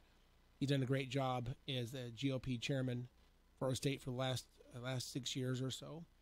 Anyway, I wanted to... well, wait. Now, did you want to, put out how to contact him for women? Since you're saying he's an eligible bachelor, are you sure you didn't want to... Oh, we joke about that quite a lot. You know, he knows he's an eligible bachelor. I don't know if he... Well, he knows he's a bachelor. He knows that. Well, he knows... Eligible? Well, I don't okay. know. I'm not the best judge of these things, but I think he's kind of a... he's probably... I think he's probably... I think women probably love him because he's I'll bet he appreciates you giving him that plug. So anyway, good job. And I probably shouldn't even gone there, but nevertheless. Anyway, he is a good guy, and he's been just excellent in his leadership of our state. Stephanie, you asked me a question a few minutes ago about zoo. I did ask you about the zoo. I don't have all the facts, but I am just as a resident, a citizen, I have a question about what things like the zoo and exploration place, especially the zoo. The zoo has just been growing by leaps and bounds, and I know they receive a lot of donations. But I'm just curious, shouldn't it be self-sustaining by now? Why does the county continue to give the zoo money? Well, that's a very interesting question. I mean, let me go back in history. By the way, the zoo is going to be 50 years old. In about 3 years from now. We're going to have our big 50th celebration. In fact, last time I came into the studio, I did bring our director, Jeff Etling. He's brand new to our community. replacing Mark Reed as our zoo director. He was the third zoo director we've had in Sedgwick County. He's doing a great job. You may or may not realize this, but the land that's out there is 202 acres, and it's owned by Sedgwick County citizens. That is a Sedgwick County piece of property, and those buildings are owned by Sedgwick County. They do raise money for exhibits, and there's actually a whole other governing board called the Society. They raise funds, and they do all the exhibits, and they manage a lot of the operations of the zoo, so there's a partnership agreement. But the roughly about 110 employees, my number may be just a little bit off, but about 110 employees are Sedgwick County employees that actually do the work out at the zoo, and we take care of paying their salary. So we own the facilities, we own the land. The operation side of that, like the utilities and things like that, are paid for by the society. They also raise funds for the exhibits, but the employees, those 110 employees, are Sedgwick County employees. It's been this way since the very beginning. So this is not a new thing. Mm-hmm. And so last year, this last round, we've given them we have a new 5-year agreement about a year in 2016. Passed a new 5-year agreement. Actually, it passed in 2017. We give roughly $6 million, maybe a little bit more, to the Sedgwick County Zoo to pay for those operations, and about $400,000 a year for maintenance on buildings. It's called the Capital Investment Program. Takes care of buildings. And so this has been this way since the very beginning. In 2015, there was some discussion about changing that agreement, and I found out from this community does absolutely support the zoo and wants the county to continue doing what we've been doing for a very long time. And so I understand your perspective. I would say maybe I was even over there when I first became a commissioner, but I have learned that this community supports using some property tax funds for the zoo. Now, just put this perspective, about $6 million a year, a little more than $6 million a year for operations through our staff out there at the zoo. And in terms of the cost per taxpayer, it's not very much, but we are doing the $6 million extra, $2 million each over the next 3 years for a new entrance. That entrance is the first phase of 8 phases on the new master plan. And that new entrance actually is a $15 million project where the county is providing $6 million, and the society is going to raise $9 million. And that's going to provide the new gift shop, new bathrooms, new front end. You'll see that it's going to look completely different than it looks right now. There are going to be administration buildings. There's going to be a top Pentagon official says he's preparing for budget cuts in the wake of President Trump's national emergency declaration. Acting Defense Secretary Pat Shanahan said over the weekend that he's going to start to review what programs at the Pentagon he'll cut. Keep in mind that much of this money, about half, will be coming from military construction funds, so things like family housing, schools, vital facilities on military bases, those could be on the chopping block. There's correspondent Sarah Westwood. President Trump is suggesting that key officials involved in the Russia probe engaged in treasonous behavior. Trump is lashing out on Twitter at former FBI Director Andrew McCabe, whose new book details his concerns about potential foreign influence over the president. Trump says McCabe and current Deputy Attorney General Rod Rosenstein, quote, looked like they were planning a very illegal act and got caught, end quote. I'm John Trout. It's time for some straight talk. It's tax refund time, hallelujah. What are you going to do with all that glorious extra cash? A new drone? No, it'll end up in the tree. Here's a better plan. Try Straight Talk Wireless and get 25 gigs of high-speed data for just $45 a month. All on America's best 4G LTE networks. Plus, save up to $200 on a Samsung Galaxy S9 with in-store activation. Straight Talk Wireless. See terms at straighttalk.com. Indeed knows finding the right hire takes time away from your business. Hiring a qualified data engineer felt like a second job. More job seekers use Indeed than any other site, so there's no better place to find someone with the skills you're looking for. I needed someone with a master's in computer science and database experience. Plus, Indeed screener questions help you find your shortlist fast. Now I'm back to having just one job. Get a $50 credit to give your first job posting premium placement at Indeed.com/credit. Terms, conditions, quality standards, and usage limits apply. Additional terms online.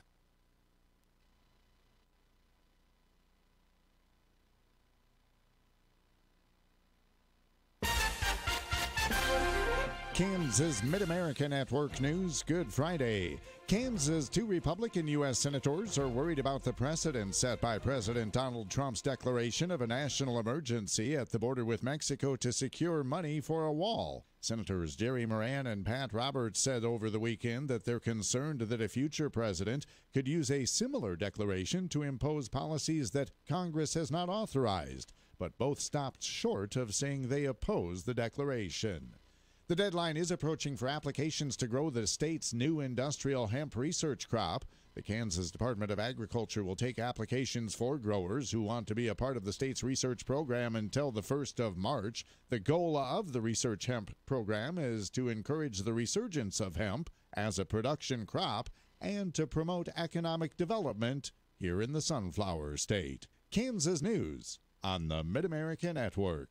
The Laundry Station in Wichita is Kansas' premier laundry services provider. The Laundry Station has machines for all of your needs in the Wichita area. In fact, the largest machine can handle 10 loads at a time. Imagine a laundry facility where you don't need change. The Laundry Station accepts Apple Pay, debit cards, and credit cards, and your quarters as well. The Laundry Station is conveniently located in the heart of Wichita, on Oliver at Kellogg. The Laundry Station, and online at thelaundrystationks.com.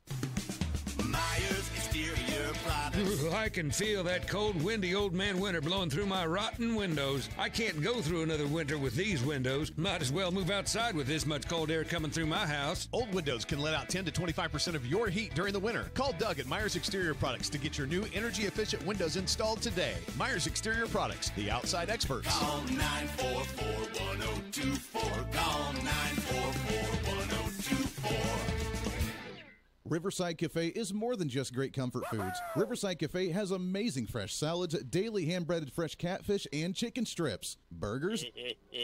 Burger. The best in the business, and even veggie burgers for the healthy eaters. Riverside Cafe, breakfast all day, every day, daily specials, homemade hand-cut fries, fried chicken Fridays, and kids eat free Monday through Friday when each child accompanies a paying adult. Riverside Cafe, open till 8 Monday through Saturday, open till 2 Sunday afternoons, 2 Wichita locations, and 824 North Baltimore in Derby. Here's your latest forecast on the Big Talker KQAM for this President's Day morning. Cloudy and 29, mostly cloudy and 19 tonight. Tomorrow, snow, possibly mixed with freezing rain, high 32, winds over 20 miles an hour, snow, freezing rain, and even freezing drizzle for tomorrow night, low around 23. I'm Amp Harrell, and that's your latest forecast on Wichita's Big Station, the Big Talker, AM 1480 and 102.5 FM KQAM. At 7:35, it's currently 15 degrees. This segment of The Voice of Reason on KQAM brought to you by Riverside Cafe, home of the 3-pound burger and hand-cut fries, plus breakfast all day long. 2 Wichita locations and 824 North Baltimore in Derby. Riverside Cafe. If we could get Andy's music off of here, I would change us all to country music. What do you think about that, Mr. Jim Howell? It's not I wouldn't play this myself because I don't really know anything about this, but when he plays it, I kind of enjoy it a little bit. It does fit Andy, though. Oh, it does. I know that you think he's taking a day off to rest, but I'm telling you, he's in the trunk of my car right now. Hey, I would just say, that last break surprised me, and it's not because that was you're rude. Wasn't that rude?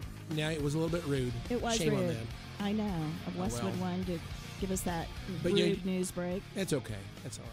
But you have a guest in studio today. I do. I want to say thank you. This is my friend Kara Matson. Am I saying that right? You're saying it right. Well, she's my friend Kara Matson, and she's doing an amazing job here in the Wichita area. She represents a fairly new organization called You Thrive. In fact, it's spelled funny. I've got to say how it looks like You Thrive.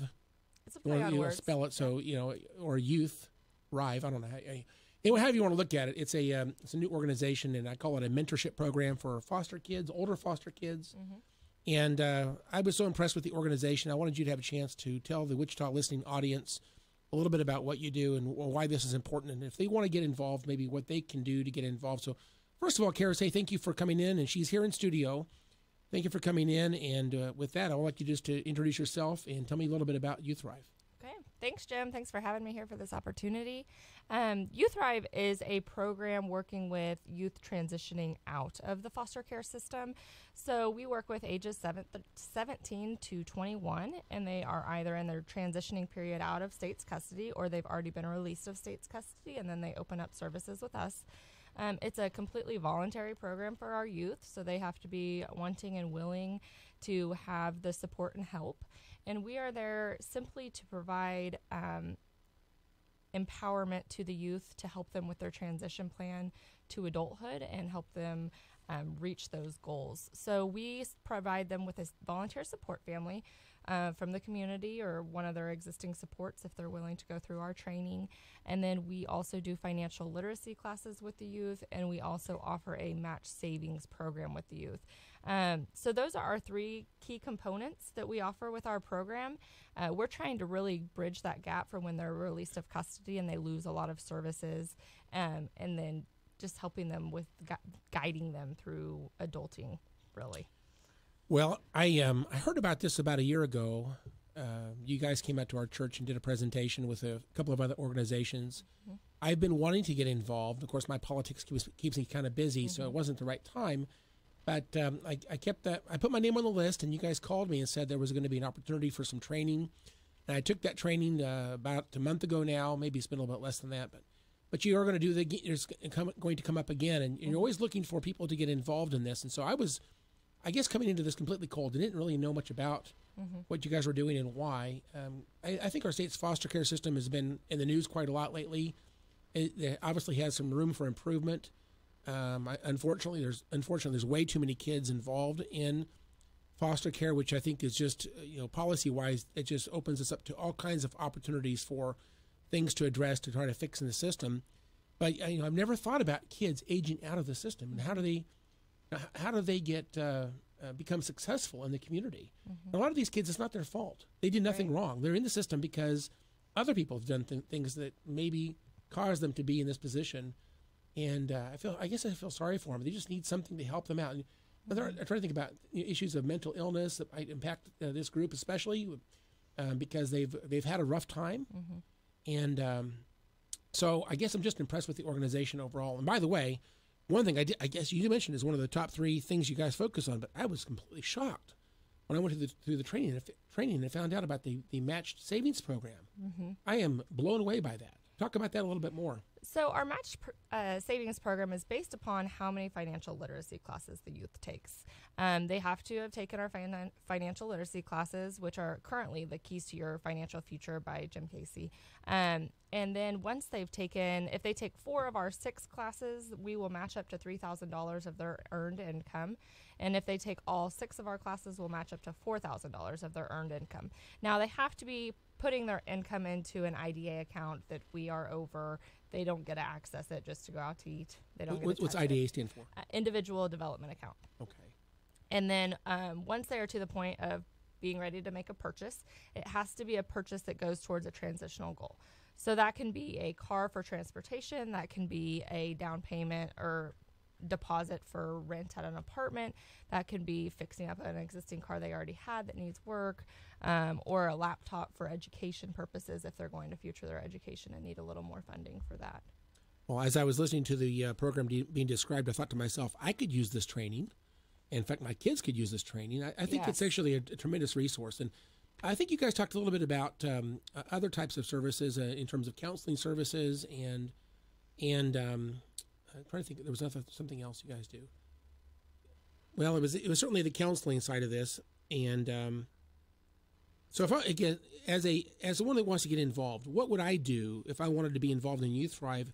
What's my role as a volunteer? What would I do? So our volunteers are called support families, and they are simply there to support our youth and empower them with their transitional goals to adulthood.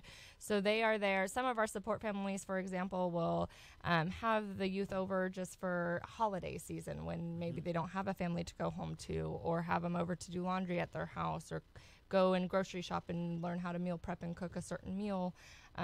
Some of them will let them over to have a family game night. I mean, just various things. Some of them will help them with obtaining their driver's license or applying for applications for their medical card to make sure they're getting it extended from state's care, because DCF will give them a medical card until they're 26, but they have to take steps to make sure that case is open and it's extended. So support families will just simply provide support with some of those daily tasks that you have going into adulthood that maybe you don't think about because you always, you were always guided in that direction, but they may not have that guidance.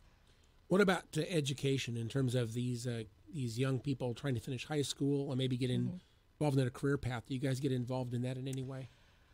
We will give them the resources. So my role is a transition advocate. I'm a social worker, a licensed social worker. And so we will give them any resources on what they would like to look into, what goals they may have, whether that be education, furthering their education with technical school, associates, or 4-year. We will give them any resources they want or help them to go do tours, anything they'd like. Ultimately, we leave it up to them whether they want to do it, but we will kind of guide them in that direction and give them the resources they need to make their decision. And they can get that tuition waiver also from DCF if that is something they want to do. That's very interesting. So I'm fascinated by this program. I would tell you, I've thought about getting involved in Big Brothers and Big Sisters or Youth Horizons, and I still love those organizations, and especially Youth Horizons. I think there's lots of great organizations that are out there that are similar to that, but this is really unique because it focuses on older kids. And as a person who doesn't have quite as much time available, I think this is what appeals to me on this is what you're asking me to do as a volunteer.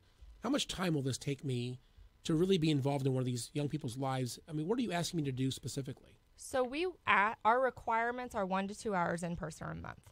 We encourage 4 hours a month just because that's best mentoring practice, but we require 1 to 2 hours a month.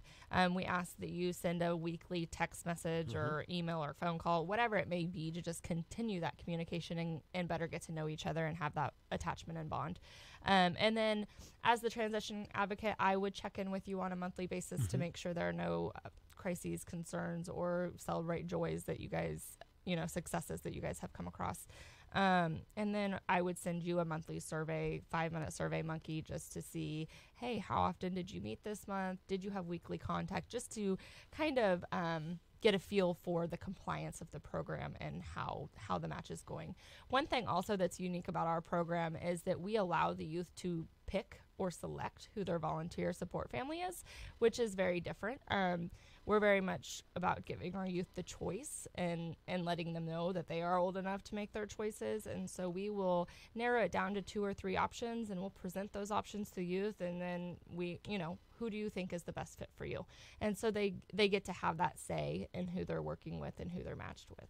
So anytime you get involved in an organization, and it's all kind of brand new to me, as well as to this young person, if I've got problems or questions trying to figure out what to do, because I don't know, I'm not that sure of myself, let's just say, I might need some help from you. Can I call you on the phone and ask you, what do I do in this case? And yes, that's our role as a transition advocate, not only to help support and give resources to the youth, but also to coach and help guide the support family, because there are going to be situations where that you're not used to running across every day and that you're not sure on how to react or handle a situation. And so that's what our role is there for, is to provide support to both the youth and the support family. So we would be able to kind of help guide you through any instances you may have that you're unsure of.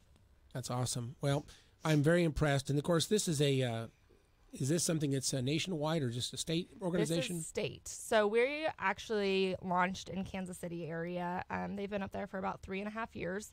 And then they expanded to Wichita, and Wichita has been here just about 1.5 years. So Kansas City is our kind of home base. That's where the executive director is at. And then we have Wichita, we have Hutch, and then we also have Lawrence currently. But you're based in as one of Wichita. You're Wichita people. We're going to take a small break. I'll tell you what, Stephanie would like to ask. Well, someone's asking, where does the funding come from? That's a good question. Our funding is based on grant funding. We get a large grant from DCF, and then we also have private donors funding. So our executive director up in Kansas City, he has some affiliations with businesses and churches up in Kansas City, and they always provide donations. Our board of directors is also required to help with funding. So if anybody's out there and wants to ask Kara a question, the number here is 721-8255, 721-TALK. We can talk about how to get involved a little bit deeper if you're interested. We'll talk about the website and a little bit more about Youth Thrive after the break. But let's go and take a little break, and we'll see if we have any questions after that. Thank you.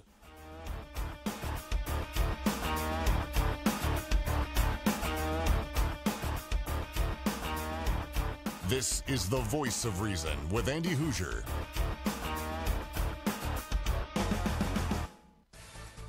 Market information, Mid-America Ag Network. Happy President's Day. Hope you're able to figure out some way to celebrate President's Day. Markets are closed today, back in business tomorrow at the usual time. We saw mixed numbers across the futures markets wrapping up on Friday. A lot of activity. It's not unusual as you get to Friday before a long holiday weekend, so a lot of activity, maybe not a ton of movement, but we did see some pressure on cattle for the most part. February live cattle up 50, 126.62, but April down 20 at 127.17. Each of the later fat cattle months were lower. March feeders down 147 at 142.60. April feeders down 127 at 145.22. So all in all, not the best day for cattle. Hogs, on the other hand, had a pretty decent day. April hogs up 82 at 59.52. May up 75 at 68.45. So all was not lost in the livestock complex after all. Corn and wheat did not fare all that well. Kansas City wheat really kind of struggled over the course of the day. March KC wheat finished down 5 at 476.5. May down 3 3/4 at 484.5. And all the later months were down. All three of the wheat markets were in the red, but Kansas City led the way with that 5-cent loss in the front month. Corn didn't do all that well. March corn unchanged at 374 3/4. May was down 1/4 cent at 382 3/4. All the later months were in that close range of about 1/4 cent, but both sides have unchanged as you looked down the rest of the months. And soybeans did pretty well. March beans up 4, 907.5. May beans up 3 3/4 at 921.5. March soybean meal up $1 at 306.50. March bean oil was up 6 points at 29.95. So a pretty decent day all in all in the soy complex. Kansas City wheat, not so much. Markets closed for President's Day, back in business Tuesday at the usual time. Market update, Mid-America Ag Network. Enjoy your weekend and join the Voice of Reason on KQAM all next week. Coming up on Monday, Sedgwick County Commissioner Jim Howell fills in for the show, while Rodney Wren, debate coach for Wichita Collegiate, guest hosts the program on Tuesday. Between the president's budget signing and the national security crisis and the latest from Topeka, there's a lot to talk about. Join us Monday and Tuesday for the Voice of Reason right here on KQAM. The Voice of Reason with Andy Hoosier. Mornings on 1480 AM and 102.5 FM. KQAM. Farmers, where do you go when you need top quality seed with a large selection? Kaufman Seeds. Call us for all your wheat, corn, soybeans, grain sorghum, forage, cover crops, oats, barley, triticale, and alfalfa. If we don't have what you're looking for, let us help you find it. No order is too large or too small. Call Kaufman Seeds at 800-634-2836. 800-634-2836. Joe and the guys at Carl's Goodyear, well, they are nice guys. That's the only way to describe them. Need new tires? Got you covered. Flat tire fixed? Done. Tune-up? Oil change? Brakes? Exhaust? Radiator? You get the idea. They do almost everything for your vehicle. They will also give you a ride when your car is in the shop. Nice guys who know auto repair, but above that, they know people and treat them like they would want to be treated. Carl's Goodyear, right on the corner of Market and Waterman, 264-5385. The Laundry Station in Wichita is Kansas' premier laundry services provider. The Laundry Station has machines for all of your needs in the Wichita area. In fact, the largest machine can handle 10 loads at a time. And for those of you who are not do-it-yourselfers, the Laundry Station's premium wash, dry, fold service allows you to drop off and pick up your laundry the same day in most cases. Conveniently located in the heart of Wichita, on Oliver at Kellogg. The Laundry Station, and online at thelaundrystationks.com. If you plant row crops, now's the time to get signed up for crop insurance with P&B Insurance. Crop insurance is all they do. Ron and Dan Pilecki have years of experience, unlimited knowledge, and useful resources. They can help you determine what coverage is best for your farm.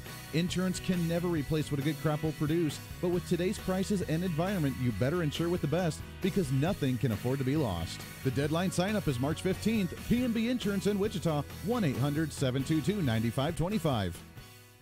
News, weather, and information on local shows. Visit us online at kqamradio.com.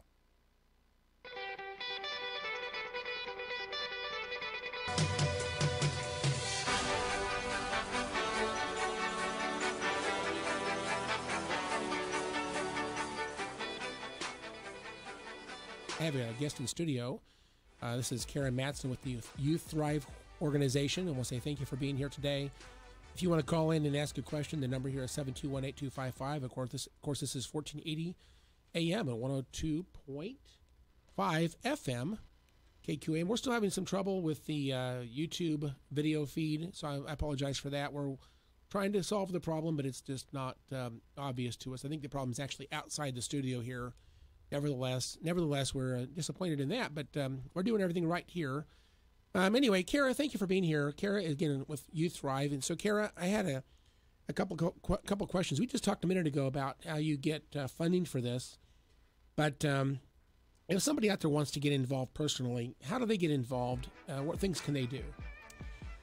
So if you want to directly work with one of our youth, you can come to one of our trainings to become a support family for the youth. And our next training is actually going to be held on March 9th. That's a Saturday from 9 to 3. You can also, if you don't have the time to give, but you still want to give back, we're always open for monetary donations. We are also always looking for donors, whether it be someone willing to take some time to prep a meal or just pay for a meal for our attendees at trainings to benefit from and be able to eat lunch while we have our training. There are various ways to give back if you're willing to, and you can always look up our website at www.youththrive.org, and there is a contact link on that, and we can always get with you to come up with a creative way for you to be able to give back. That's awesome. Well, I appreciate that. And I am also curious, since it's a fairly new organization for Wichita, how many people work here in Wichita? How many of the young folks are involved in it? And is there a waiting list to get in? I mean, who are they waiting for adults, or there's adults waiting for kids? Tell me about that. We currently, it's myself and one other, Megan. We are the two transition advocates in Wichita. As for youth, we have about, probably between 23 and 25 youth in our program right now. I say that because I don't know her exact caseload number. We have a waiting list for youth. We get plenty of youth referrals from different agencies that we work with in the community. Currently, we are needing more support family volunteers to be able to match those youth with. We have to be mindful of how many youth we bring into the program, knowing that we'll be able to match those youth at the time. So I want to get involved, and I already signed up. As I said, I took the training once. I plan on being there on March the 9th, by the way. I want to get a little bit deeper in this myself. I want to hopefully be available to someone who would want to pick me. Let's just say, one of my questions would be, as a man, I would be matched up with a male young person. That's correct. And are there more males or more females? How's that break down? For youth, we get pretty equal numbers. We probably get a little bit more females than males, but we get quite a few of both. As for volunteers, we get more females than males. So you have a greater need for people like me, yes, perhaps. But you could use anybody. You need more people right. on both sides as yes. well. So that's awesome.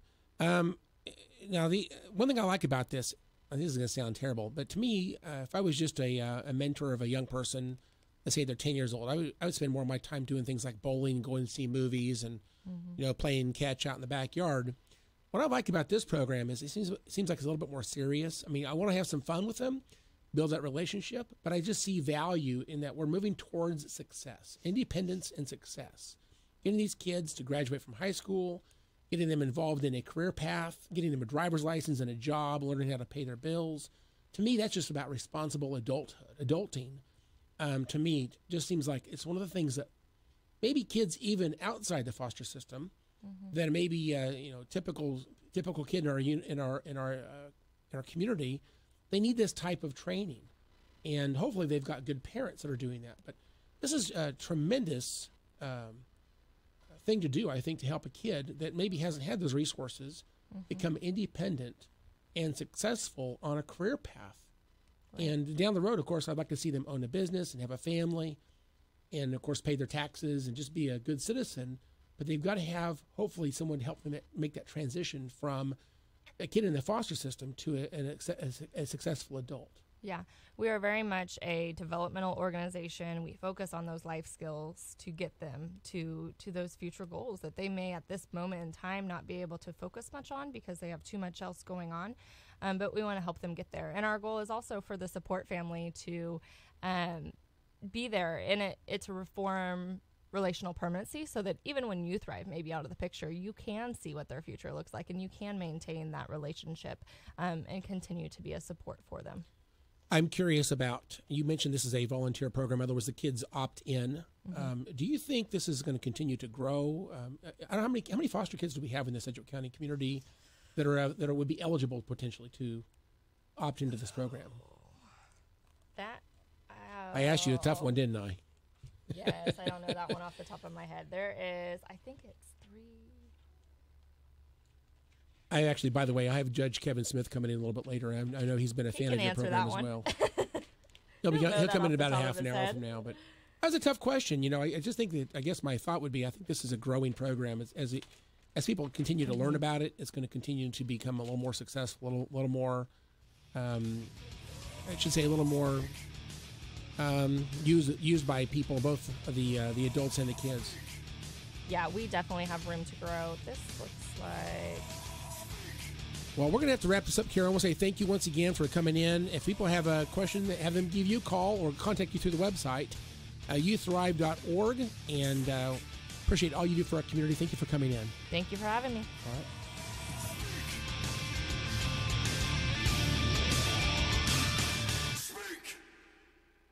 In honor of President's Day this month, Rusty Eck Ford is rolling out a presidential offer. Put a Lincoln penny down and get a Ford Focus for $189 a month, only at Rusty Eck Ford Proud.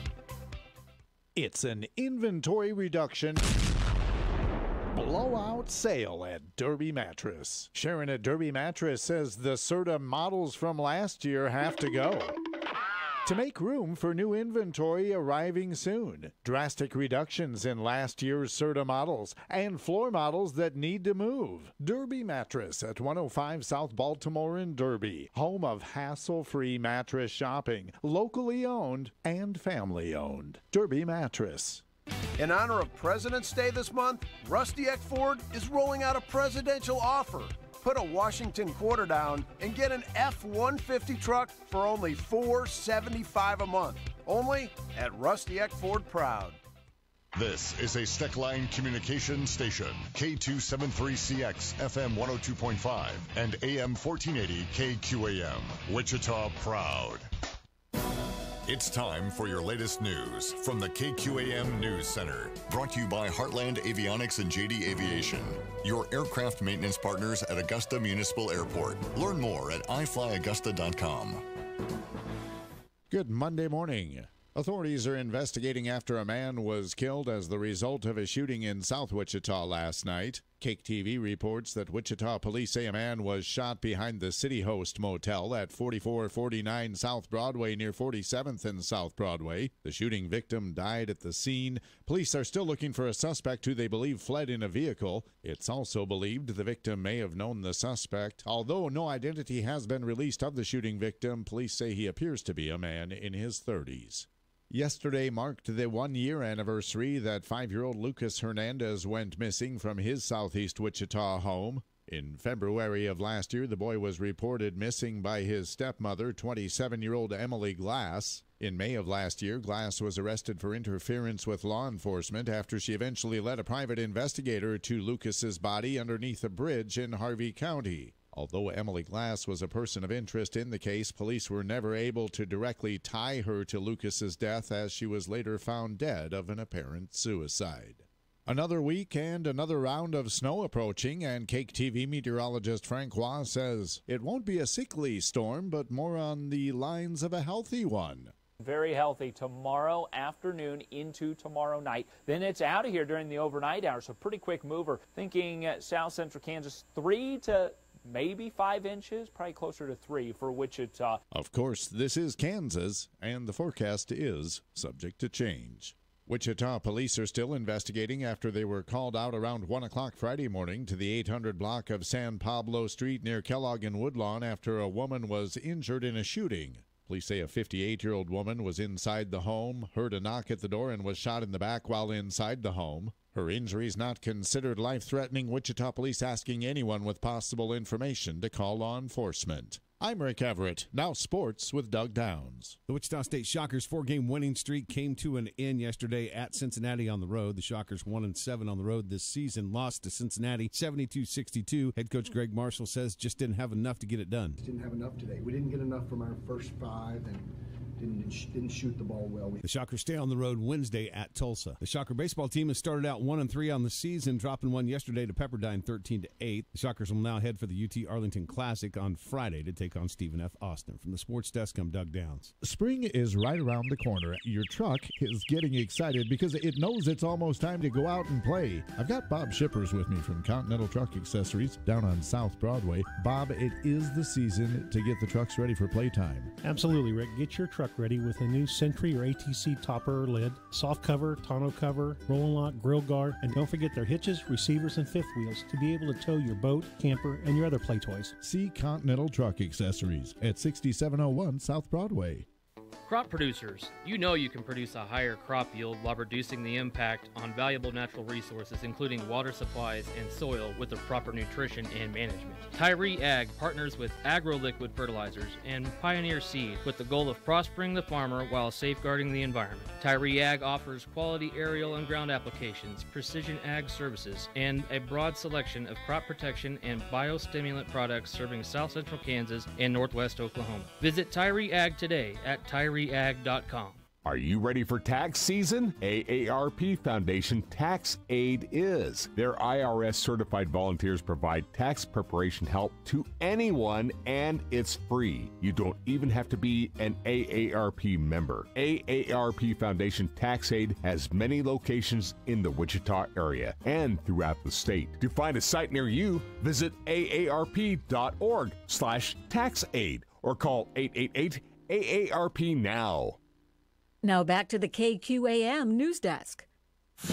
A top Pentagon official says he's preparing for budget cuts in the wake of President Trump's national emergency declaration. Acting Defense Secretary Pat Shanahan said over the weekend that he's going to start to review what programs at the Pentagon he'll cut. Keep in mind that much of this money, about half, will be coming from military construction funds, so things like family housing, schools, vital facilities on military bases, those could be on the chopping block. There's correspondent Sarah Westwood.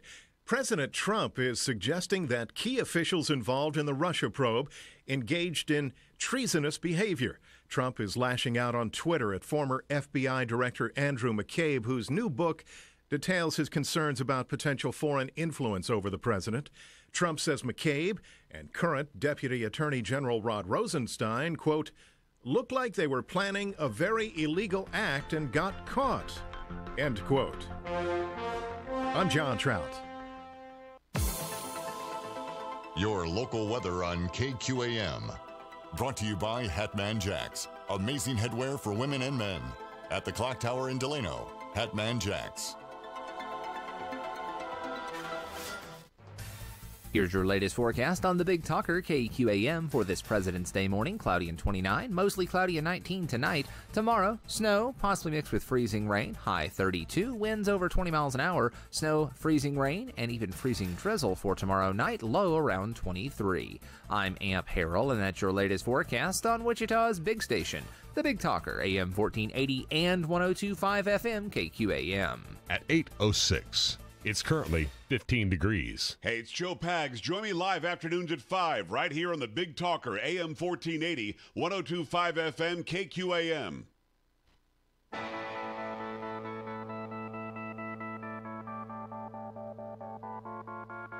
It's time for Reason. Everybody has to struggle. There's always a hurdle. They're not born divisive. They're not born racist. They're not born with hate in their hearts for prejudice against another skin color or a gender or whatever. They're not born with this idea that the world sucks and that there's inequality in the world and that I can't get ahead in life. They only think that because they're told that. This is the Voice of Reason with Andy Hoosier. Then I'll get on my knees and pray.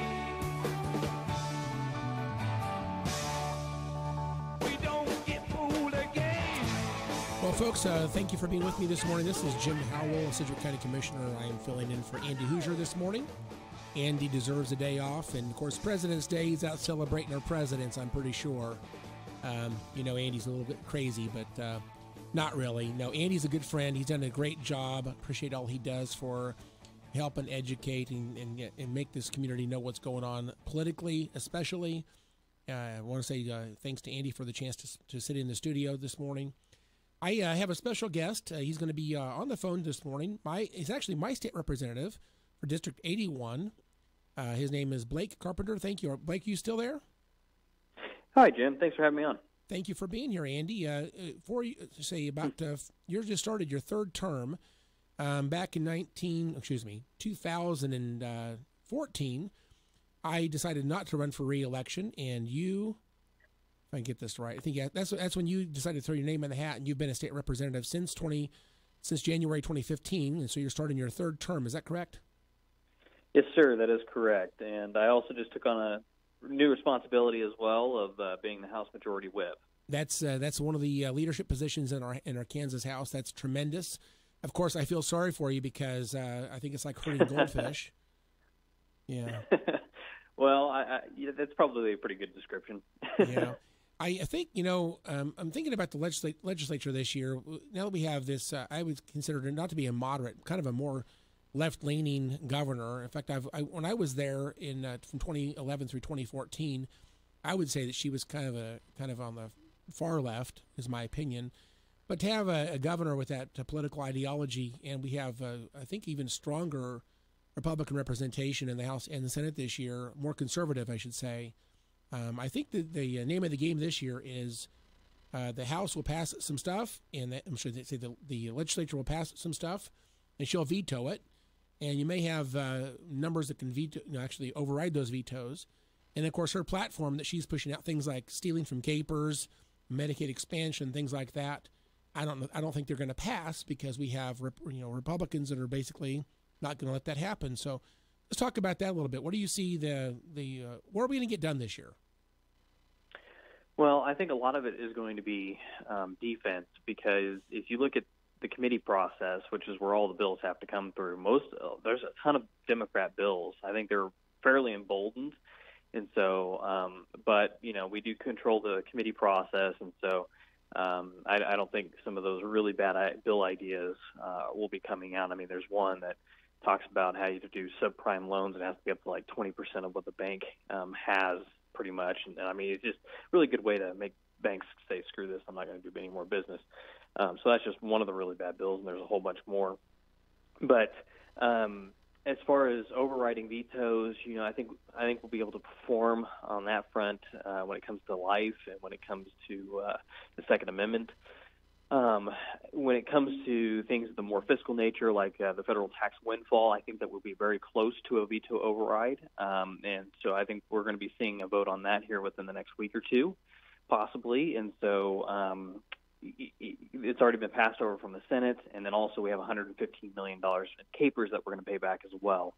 I think the Democrats are going to be on board with that one because it came out of the Senate 40-0, and so I don't think the governor is going to veto that item. And so we'll just have to see how it plays out.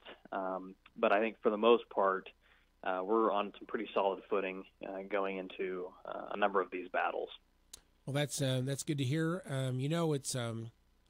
It's important that the Republicans really stick together maybe better than they have in previous years. Otherwise, the defense isn't going to work very well.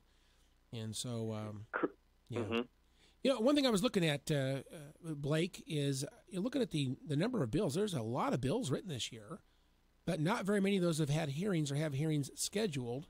So it looks to me like there's been a lot of work to get bills in the hopper, but nothing's moving forward.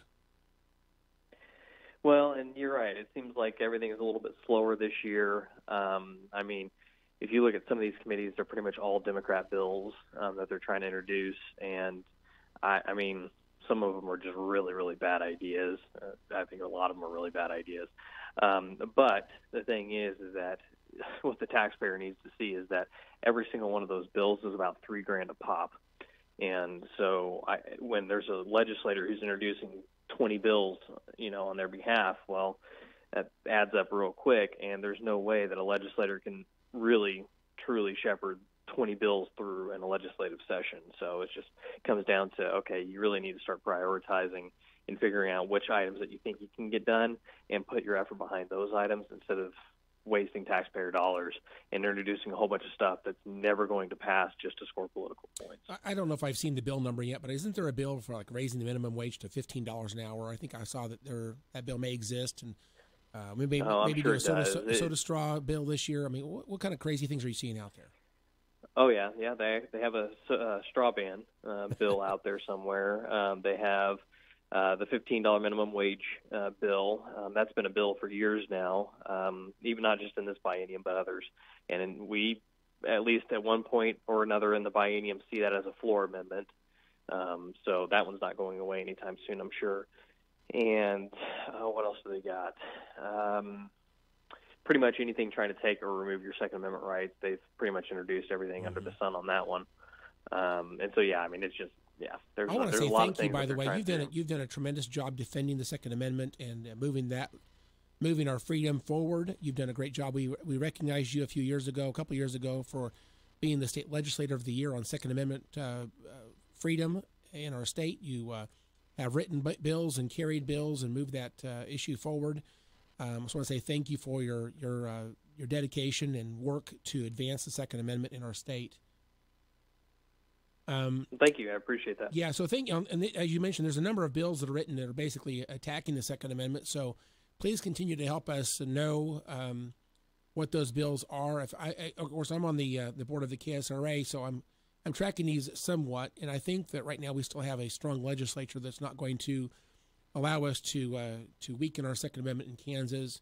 I know that there's a lot of people out there that don't value the Second Amendment. They would like to see it go the other way, but again, with the KSRA and people like yourself in the legislature, I really think they're not going to be successful this year in weakening their Second Amendment, which is great. And of course, when we get a new governor, I'm already looking forward for 4 years from now. I plan on her being a one-term governor, that hopefully we can continue to hold this line for the next 4 years, and then we can start passing pro-Second Amendment legislation once again. Yes, and that's what I'm looking forward to as well. But I'm not looking out just 4 years. What my hope is that we can get some pro-Second Amendment language to the floor on a bill and have the 84 or 86 required. And so then when it is sent to her desk, we already have, she can tell that we have the ability to override her. And so just let it become law without her signature or something along those lines. But I'm sure that she would be more than happy to veto that, and then we'll have to flex our muscle a little bit and show that we can override her on some things. I think is what's probably going to end up happening with that. Absolutely. And by the way, you did attend the convention this weekend as well. Is there any takeaways from the convention? I mean, it was a tremendous weekend. Weather wasn't that great, but I thought there was a lot of good people there. That it was very interesting. I think we have a new leadership team. We had lots of receptions there. Any takeaways from the convention?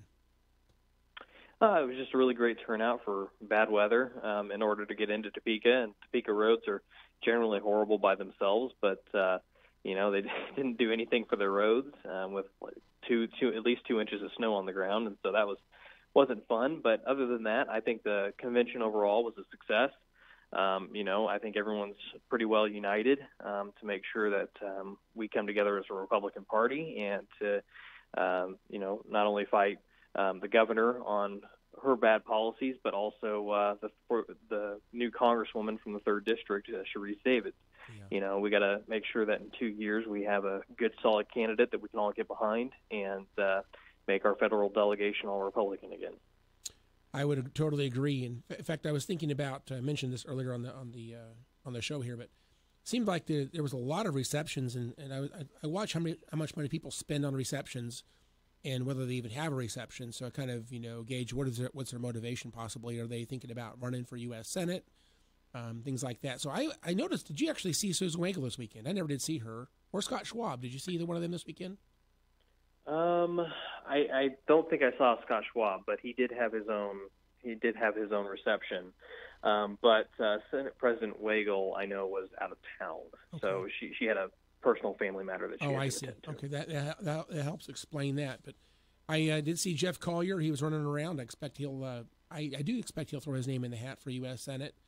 Did see Chris Kobach. He seems a little bit quieter than usual. I didn't know what that meant. I wasn't sure if he just was. I mean, I did see him on Friday. I didn't see him on Saturday, but he seemed like he was very quiet. I was a little surprised by that.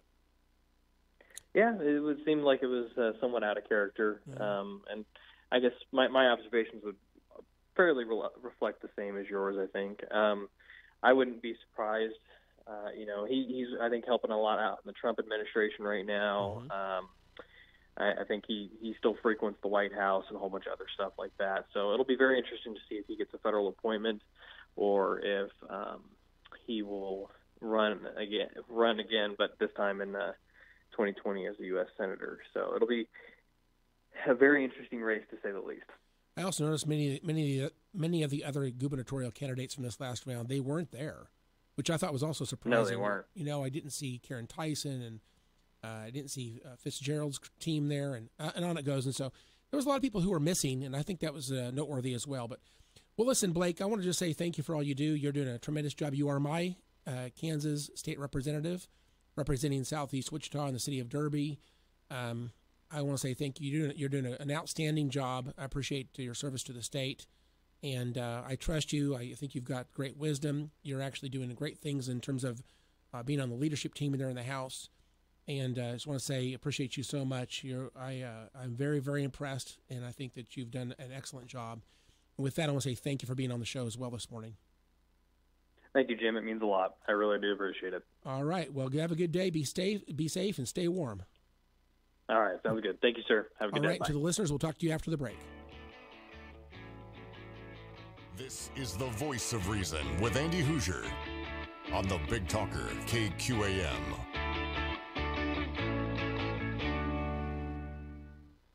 Doesn't it feel like every time you buy a television, it's outdated by the time you get home? 1080p is passé, 4K is barely here, and now the new 8K TVs are shipping. Spoiler alert, you can't afford one. Kim Komando with your Monday Consumer Tech Update, brought to you by SimpliSafe, the most innovative and comprehensive wireless protection for your home. Order yours at simplysafekim.com. Samsung, Sony, Toshiba, and LG were making a big deal about their 8K TVs last month at the annual Consumer Electronics Show. One thing they were all silent about was the price, and now we know why. Samsung's 85-inch 8K model costs a lot more than 8K. Be prepared to drop $15,000. A 65-inch model sets you back around $5,000. If you do decide to get one, be aware there's hardly any 8K content available, so you'll have to settle for upscaling. I say wait.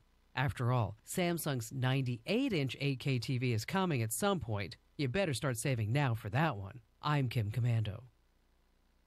When you're hiring, you don't want to waste time sorting through dozens of irrelevant resumes. You want an efficient way to get to a short list of qualified candidates. You need Indeed.com. Post a job in minutes. Set up screener questions based on your job requirements. Then zero in on qualified candidates using an intuitive online dashboard. Discover why 3 million businesses use Indeed.com for hiring. Post a job today at Indeed.com/hire. Search for greatness. Search Indeed. There's nothing small about your business. Your passion, your hours, your reputation, it's all huge. Your partnerships, even bigger. With Dell Small Business Technology Advisors, you'll get the tech, advice, and one-on-one partnership to help your business grow. Because with reliable Dell PCs with Intel Core processors, you can focus on what matters most, getting business done. Call 877-BUY-DELL to speak with an advisor today. That's 877-BUY-DELL. Coming spring 2019. Hail. Ouch. Oh. Wind. Freezing temperatures. Tornadoes. That's mayhem. Hi, I'm Mark Collier, your local Allstate agent. We're your insurance agency interested in doing what's best for you. Before mayhem strikes, call us at our Goddard office, 316-413-4014, and find us on Facebook at Collier Allstate. Are you in good hands? Attention, co-op members. In conjunction with Countryside Motors in Wellington, all co-op members and their families qualify for additional rebates on Chevrolet, Buick, Hustler turf equipment, and Polaris vehicles. This exclusive fleet rebate program is only being offered by Countryside Motors in Wellington, Kansas. Offers are not being published to the general public. They are available to co-op members in Kansas or Oklahoma. For full details, contact Countryside Motors in Wellington at 620-326-7433 or online at countrysidemotors.net. The Miller Minute with Dennis Miller. I want to talk about recently announced presidential candidate Cory Booker's recent comments that the planet can't sustain people eating meat due to limited resources, leading to speculation he'd impose some kind of meat tax, making it more expensive if you resist the cult of vegan personality. How'd that work with cigarettes? I'm not a smoker, but when I was in New York recently, there was no shortage of people willing to pay $10 a pack. For a group of people who claim to be open to whatever lifestyle choices Americans want to make, Democrats sure are quick to force their own preferences on the rest of us. Things are so crazy now that I can legitimately envision a future where Americans are forced to pay top dollar for entrance into secret speakeasy-style steakhouses with meat having been effectively outlawed. I can see it, but I'm not worried about it. Instead, I'm focused on the real 2021, where Trump is still president and Cory Booker has to add pushed for a vegan America to his long laundry list of reasons he's not president. And that is The Minute. I'm Dennis Miller. You started a DIY project at home. Then you realize convenience isn't always easy. The why in DIY doesn't mean why is this so hard. At ADT, we DIFY. Do it for you. We customize and install a secure smart home that you control from the palm of your hand or the sound of your voice. Smart security, designed and installed just for you with ADT. Visit ADT.com/smart to learn more. License information available at ADT.com. ADT, real protection. Are you looking for senior care for your mom or dad but don't know where to start? Hi, I'm Joan London with The Place for Mom. Nobody knows your parent or loved one better than you, and nobody knows senior living better than the experts at A Place for Mom. It's a free service, and we've helped thousands of families find the right place for their mom or dad. There's a place for answers, a place for mom. Call today. Call A Place for Mom at 1-800-379-1174. That's 1-800-379-1174. We make talk radio big. This is the Big Talker, 1480 AM and 102.5 FM, KQAM.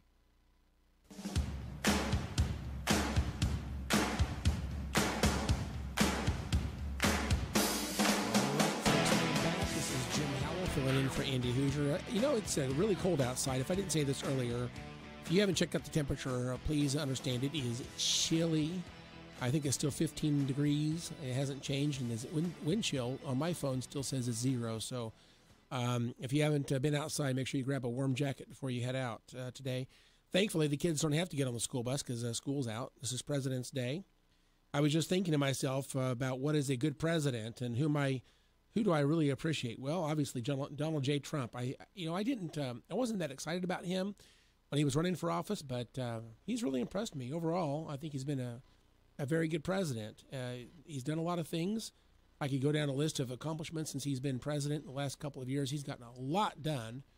But I guess one of my favorite presidents, of course, I'm not much of a historian because I did that very poorly in public school and history class. It was not my subject. But so I kind of, as an adult, I remember I watched the movie Lincoln a few years back, and man, I am so impressed. What a great president. He served in a time of our country that really took a tremendous leader to get things done, and he worked and got things done in a way that had it not been for him and his ability to lead, he would not have gotten the things done that he did, and keeping our country together and getting rid of slavery under his watch. So, wow, what a president. Other presidents we like? Who else? Oh, tell you what, callers, who's your favorite president? This is a good time to call in. I'll have a guest here at the bottom of the hour, but we have a few minutes. 7218255. Who's your favorite president and why? All right, let me ask you a question. Sure, this go is ahead. Stephanie Austin butting in. Andy's still in the back of my trunk. It's probably getting pretty cold out there for him. When you talk about Donald Trump, I can't help but see all the things that are going on with the economy. Evidently, things are progressing. What is your favorite thing that he has done so far for the country? I know it's hard to narrow down, but what would you think would be the number one thing that he's done for us? This is going to be a mixed answer, but what I really like about him is he communicates directly to the voters. That's true. I think he is not filtered. He doesn't need this job. He doesn't need the wealth. He's got the money. He doesn't need this job, and it clearly shows. He doesn't care what people think. He does what he believes is right. And he really impresses me with basically not putting his finger in the wind and trying to find out which way the winds are blowing today. He does it because he believes it's right. And he communicates directly to the people. Like it or not, his Twitter account is controversial, but yes. I tell you, I think he has done a good job in communicating, and that is outstanding that he's able to do that. Do you think that it has helped him that he wasn't necessarily a career politician, but came from the business world? Absolutely. His book, Art of the Deal, he's trying to negotiate with a broken Washington right now on this wall. At the end of the day, he gets stuff done. And, things like, for example, putting the embassy in Jerusalem, for example, a little thing like that. It just shows that he is a bold leader willing to do things that may not be, every president talks about it, but he actually gets it done. That's true. The NAFTA, the renegotiation of NAFTA, he's right. It's an unfair trade, and he's addressing some stuff. This tariffs is very controversial. It hurts Sedgwick County specifically, but he's addressing the fact that we have unfair trade, and it needs to be addressed. It's hard for politicians to have those hard conversations, but he's actually doing it. If you could speak to him, what would you say to him? Well, first I would say thank you. I think he, can you imagine a country right now under Hillary Clinton? I don't think we'd be getting a lot done. The State of the Union address was absolutely one of the best speeches I've heard in my lifetime, and he highlighted so many things we've gotten done as a country. Can you imagine how that would be different under the leadership of Hillary Clinton?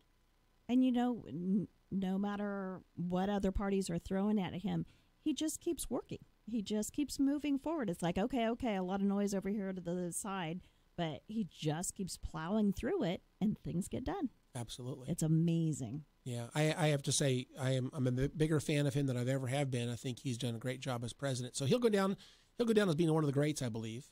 Ronald Reagan obviously is one of the greats. Tell me why. Well, he led when we had the Cold War. I was actually in the military at that time. That wall came down under his leadership, and he was such a bold leader. And he was told by everybody, "Don't say that. Don't say that." He stuck that back in his speech and said it anyway, and he pushed Russia that direction.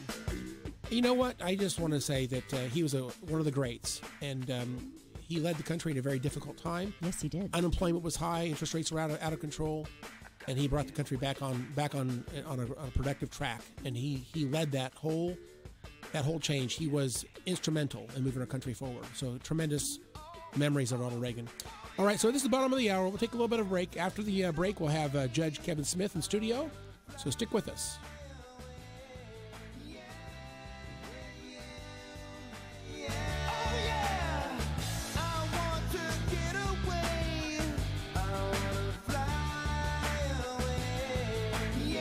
Here's the latest from the KQAM News Center. President may have been engaged in obstruction of justice in the firing of Jim Comey. Former acting FBI Director Andrew McCabe from a weekend CBS 60 Minutes interview. President Trump is lashing out at McCabe and current Deputy Attorney General Rod Rosenstein. He's been writing this morning on Twitter, "There are so many lies by now disgraced acting FBI Director Andrew McCabe." He went on to claim that Rosenstein and McCabe looked like they were planning a very illegal act and got caught, and he said they have a lot of explaining to do to his voters. There's Sarah Westwood. Syrian opposition activists and paramedics say 2 bomb blasts struck the northwestern city of Idlib. The Britain-based Syrian Observatory for Human Rights says the blasts killed 13 people and wounded 25. He wouldn't answer the question in Parliament, but Japanese Prime Minister Shinzo Abe has also not denied that he's nominated President Trump for the Nobel Peace Prize. I'm John Trout. And now, a quick comparison from Grasshopper. When picking a phone number for business, what sounds more professional? Your personal number? Hold on, let me give you my cell. And actually, let me get yours too, just so I don't ignore your call, you know? Or a dedicated business number, courtesy of Grasshopper. It was a pleasure meeting you. Our number is 1-833-IT-TROOP. Give us a call anytime. There's no contest. Put your best voice forward with Grasshopper, the virtual phone system for small business. Try it free at grasshopper.com. Macy's President's Day Furniture and Mattress Sale is going on now. It's the perfect time to shop incredible supervised closeouts and great savings, like a 5-piece Radley Shays sectional for $1,789. Pick out a Tribeca Queen storage bed for just $499. And get a free adjustable base when you buy a Beautyrest Caribbean Blue plush mattress, $597. Plus, learn how you can get 24-month financing when you use your Macy's credit card on qualifying purchases. Right now at Macy's. Savings off sale prices, exclusions apply. Kansas Mid-America Network News. Good Monday. Lawmakers say a federal budget compromise approved by Congress and signed by the president provides $50 million of additional federal funding to maintain Amtrak rail passenger service through New Mexico, Colorado, and the Sunflower State. The funding for the Southwest Chief Route will enable Amtrak to pay matching funds for a grant to pay for maintenance and safety improvements to the Southwest Chief Route. Amtrak officials previously proposed replacing train service with bus service between Dodge City and Albuquerque. A couple of rounds of snow actively being monitored in the Sunflower State this morning, with winter weather advisories already posted for the western tier of the state. The second round of snow tomorrow pretty much taking aim at the entire state of Kansas, with amounts predicted of 3 to 5 inches in some locations. I'm Rick Everett with Kansas News on the Mid-America Network. Ag producer, get a jump on spring equipment efficiency now in your downtime with MJ's Truck Repair of Mound Ridge. Now's the time for farm machinery downtime maintenance and diagnostic services. So when the crops are ready to go into the fields, you're ready to get going. With diesel engines our specialty, MJ's also takes pride in superior gas engine repair and custom work on all implements. MJ's Truck Repair, under the big American flag off I-135 in Mound Ridge. When you look around, you might feel pride is in short supply these days. Everything's being disrupted. The rules are changing. Everyone's scrambling to be the next flavor of the month. But at Ford, we don't measure in months. We've been around for 115 years, and we know the only constant is change. So, disruption? Yeah, it's what we do every day. It's also what's led us to build the world's first affordable car, the most beloved pickup truck on the road, the iconic American sports car, and the SUV most people think of when they think of an SUV. We know America was built on the backs of families like ours, so we still take pride in what we build and how we build. We even take pride in taking pride. And the world could use a little more of that right now. Because if you don't believe in what you're doing, why do it at all? Build Ford proud. Here's your latest forecast on the Big Talker KQAM for this President's Day morning. Cloudy and 29, mostly cloudy and 19 tonight. Tomorrow, snow, possibly mixed with freezing rain, high 32, winds over 20 miles an hour, snow, freezing rain, and even freezing drizzle for tomorrow night, low around 23.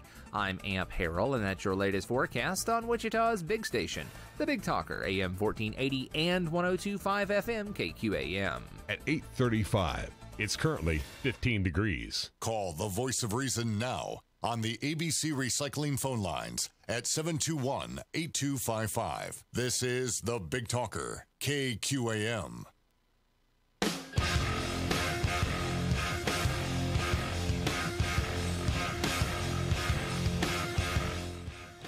All right, folks, thanks for being with us this morning. This is Jim Howell filling in for Andy Hoosier. I want to say thank you, Andy, once again for giving me this opportunity. This is a lot of fun. But we also get to share some, I guess, different ideas as well. So appreciate the chance to do this.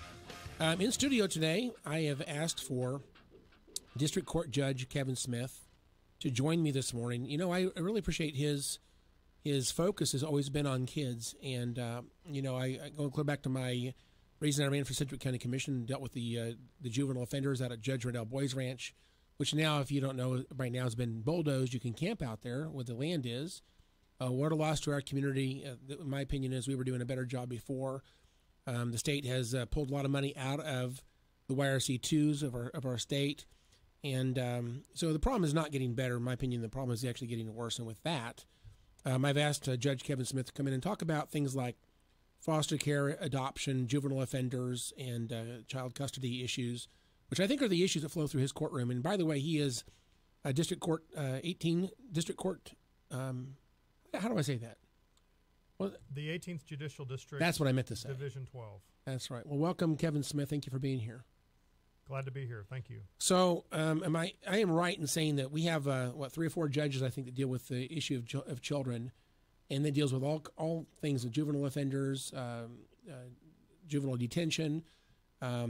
We have out-of-home placements. We have foster care. We have adoption. We have custody battles with divorces and things like that.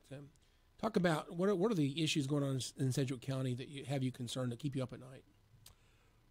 Well, the biggest problem we have in the juvenile court, specifically with child in need of care cases, which is foster care cases, is I think locally it's a lack of sufficient foster home placements for these kids. So once kids are taken into police protective custody, they have to be placed with a family. That's the ideal situation. Ideally, it needs to be a relative. But if there's not a relative, and in Kansas, the average is about 30% are placed with relatives with kinship placements, which means 70% are placed with strangers who need to be solid foster homes. And in Sedgwick County, we had 1,135. Right now we have 1,135 kids that are in out-of-home placements, and we only have space for approximately 700 of those in Sedgwick County. So 439 kids have been placed outside of Sedgwick counties, and that's anywhere from an hour to 2 to 3 to 4 hours away, and that makes it really difficult for parents to work reintegration plans and to participate in supervised parenting time. And even when they can, it's very traumatic for these kids to be transported 2 or 3 hours at a time just to see their parents for 1 hour and then transported back to wherever their placement is. So I think the first thing we need to address, we need more foster homes. That's the bottom line. And every single provider we have in this area are desperate. You know, there's quite a bit of turnover. A lot of foster families, they go into this situation intent on being short-term placements. And what we really need are long-term placements, families that are willing to keep these children and take care and love these children for 9, 10, 11, 12 months or more, knowing that they may eventually be placed back with their relatives, which is typically in the best interest of the child. Ideally, all these cases start out with the goal of reintegration. A lot of these parents have issues that need to be addressed. That's why, a lot of them are addicted. You have some parents that just are overwhelmed, and we need to put them in a position to parent their kids. And in the meantime, the kids need a safe place to be where they can just be kids and they don't have to be impacted negatively by the foster care system. That's heartbreaking to hear those numbers and to know there's such a great need out there. I am curious if someone's listening to this and they thought, I'm not sure I could do this. I just don't know about it. I need to know some more information. Maybe the money is, the financial side of this is scary to them. They don't know how the money side of this works. How do they get information about becoming a foster parent? I mean, where do they go to get started? What's the best way to learn more about this stuff? Well, I deal with 5 main agencies in this area. The obvious one, the main contractor for DCF, is St. Francis Ministries. Also, we have Ember Hope. Amy Tuttle is a vice president with Ember Hope, and she's been actually walking alongside of me as we've been speaking to churches and different organizations about foster care opportunities. We also have Salvation Army here. KVC does provide services for foster placements. We also have DECA, which is available locally. They have local offices, and there are quite a few others. In fact, in Kansas, we have approximately 30 different foster care providers, and periodically we have others that are added to that list. But those are the ones that I deal with most of the time. And if anyone's interested in foster care, they can contact any of those organizations, and they can give them more information and train them. They can actually train them on how to be fosters. And I don't know the specifics of what's involved there, but I know that there's a vetting process. They will make sure that they'll do home assessments to make sure the homes are safe for the foster kids. They'll also do background checks, criminal background checks, things of that nature to make sure we're not putting these kids in a dangerous home that's possibly worse than where they were removed. So there's a good vetting process involved. I was just curious, excuse me, in the state legislature, there's a lot of bills been written right now that some of them are moving forward. Very few of them are moving forward, but a lot of them are static. Seems like not much happening with them. But is there anything in the legislature right now that's addressing some of the problems in DCF, or that you know of that might help some of the things that you're seeing? I'm not sure of any specific things. I know Governor Kelly and her new interim secretary, Laura Howard, have proposed adding funding. For example, the latest proposal that I've heard is that they're adding 55 DCF caseworkers for investigation purposes. So, and again, I also know that there have been some changes in the way federal funding works to where there's more emphasis on family preservation services. Which means instead of moving quickly to remove kids from their biological families' homes, they implement services to get them the help they need so the kids do not have to be removed. For example, this year we've had, through the end of January rather, approximately 30 cases were filed and kids are placed in police protective custody. And if that trend continues, we could see about a 40% decrease in the number of new cases filed this year. So as far as policy changes, I think that's the main thing we're seeing happen this year, a more focus on family preservation, less of a focus on removing kids from these homes. So, and I think that's probably a good thing. For example, right now I mentioned that we have 1,135 kids that are in out-of-home placements in Sedgwick County. We had an opportunity to see how South Florida deals with their cases, and they dealt with a lot of the issues we're dealing with now about a decade ago. So they really emphasize family preservation without removal.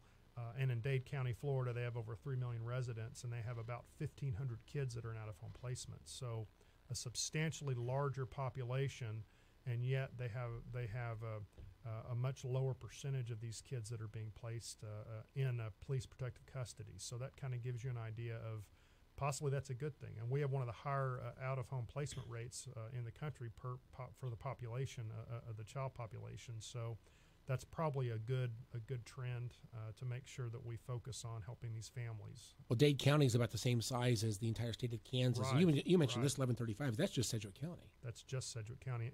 In the state of Kansas, we have about 7,500 kids that are in out-of-home placements. That is just unbelievable to me. And we have about 2,500 foster homes. You mentioned also, and I talked to you about this earlier, you said that their ability to return these kids to their families is much quicker. I believe you mentioned that as well. I mean, they're more efficient in getting the kids processed through the system and hopefully back to a stable situation. Well, case length. I think we had talked before we went on the air. The case length in Florida, for example, is shorter than it is in Kansas. For example, in Kansas, the average case length for an out-of-home placement is 21.8 months. For reintegration, and that's whenever the kids are placed back in their biological families' homes, the average case length is 10 months. In Sedgwick County, it's 9 months. As far as overall case length limit, we're also about 10% lower than the state average. We're at 20 months.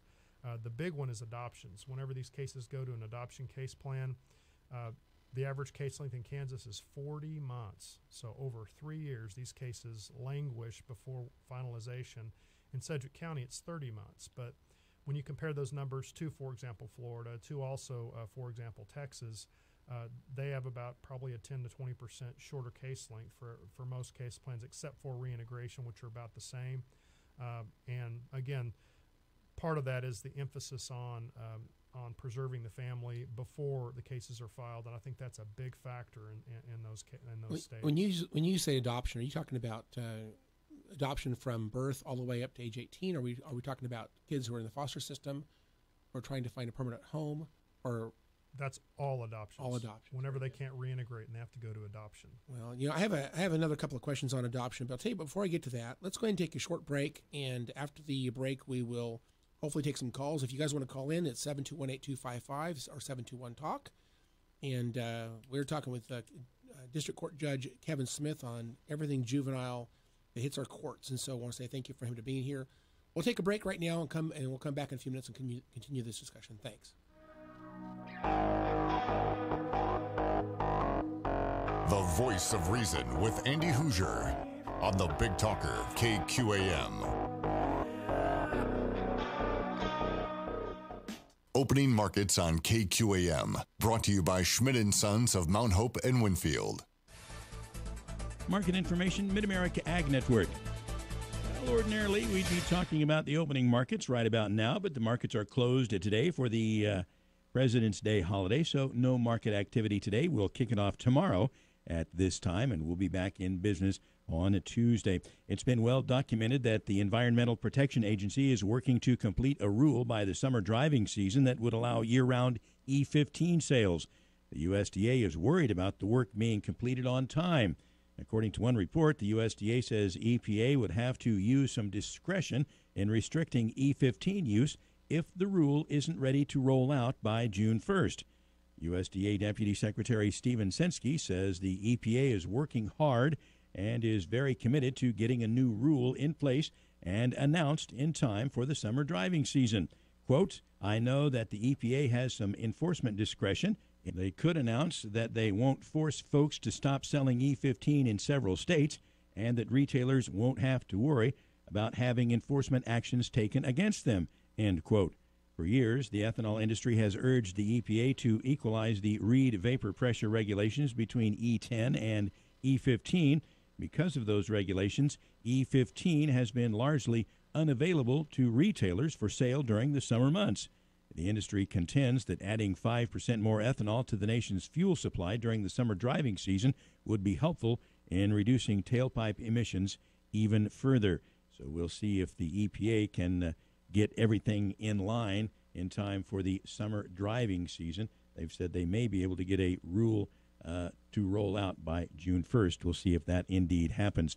Markets closed today for the President's Day holiday, as we pointed out, back in business as usual, starting about this time tomorrow morning. Market update from Mid-America Ag Network. For decades, white planters have earned a reputation for boosting yields and profits. Now they've taken a quantum leap forward with the addition of precision planting, world-renowned technology. This is Leroy, the tractor man from Schmidt & Sons. Did you know that precision planting technology is fully integrated into your equipment, straight from the factory? Right now, you can demo the 9800 VE Series planter, which takes the trusted systems white planters have used for years and combines them with precision planting innovations for an even higher level of performance. It's all designed to give you more speed so you can plant faster while still getting the seed exactly where it needs to be. More accuracy, one seed per space, and seed spacing consistent across the entire width of the planter, and higher yields with real-time data to help you make better decisions. White planters and precision planting. We've combined two proven brands into one fantastic value. Find out more at Schmidt & Sons, your white planter dealer, located in Mount Hope and Winfield, or check us out on the web at schmidtinc.com. Hi ladies, it's Tiffany talking about my all-time favorite home decorating source, Jabara's Flooring Outlet. You've heard of Jabara's Flooring for years. They have the largest selection of carpet, wood, and all your favorite floor coverings in the state. And right now, they are offering a free Sonic Clean Soft Carpet Vacuum with every qualifying carpet purchase. Who doesn't need a new vacuum? Am I right, ladies? So take it from a real shopper, someone who loves a great deal. See Jabara's for your new floors. Like they say, the smartest shoppers shop Jabara's. 17th and North Broadway, Wichita. It's President's Day and a holiday for most, but for some, it's time to tackle the honey-do list and to start knocking off a few household chores that have been waiting to be done for months. Today, if one of your projects is to repair a dead electrical outlet, you may be in luck. It could be as simple as resetting a GFCI plug located upstream. GFCI stands for Ground Fault Circuit Interrupter. It's a special kind of plug required in some areas of your home where electrical shocks are likely, such as near kitchen and bathroom sinks, where, should they detect a sudden surge, they immediately trip, shutting off the power. However, sometimes electricians run other outlets onto the same circuit further on down the line, causing them to also go dead when and if the GFCI is tripped. So, before replacing and rewiring a dead outlet, check nearby GFCI outlets first. A simple push of the reset button may be the answer. Then you can scratch dead outlet off your list and head for the golf course. For more tips, visit our website at onthehouse.com. Did you know your concrete porch and steps, patio, pool deck, garage floor, even your ugly laminate countertops can be resurfaced with real stone as easily as painting? I'm Peter Deitch, president of Deitch Coatings, and I'm here to say you can. Tastefully accent surfaces all around your home with just a roller and a brush to achieve beautiful, high-performance stone finishes that last. Why wait? Deitch Coatings are available to you factory direct and online at homedepot.com. Plan your next project at DeitchCoatings.com. That's DAICH Coatings.com. Your home for Wildcat basketball. This is the Big Talker, KQAM. Folks,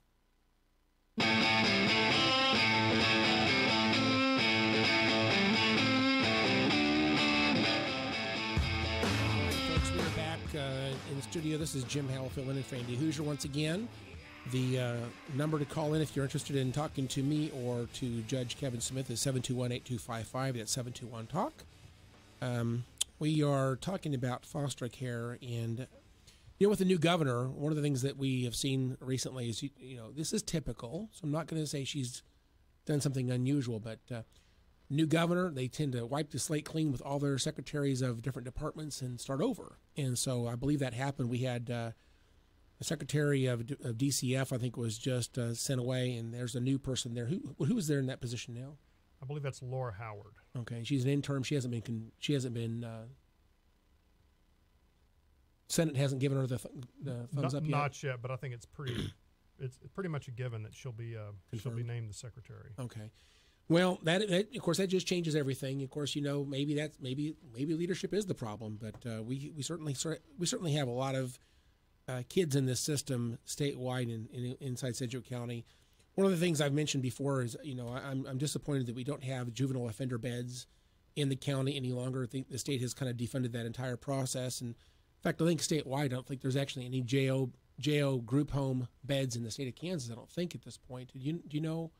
Is there any place you'd send a kid if it's a juvenile offender that needs it to be placed somewhere? You don't have a foster home for them. What do you do?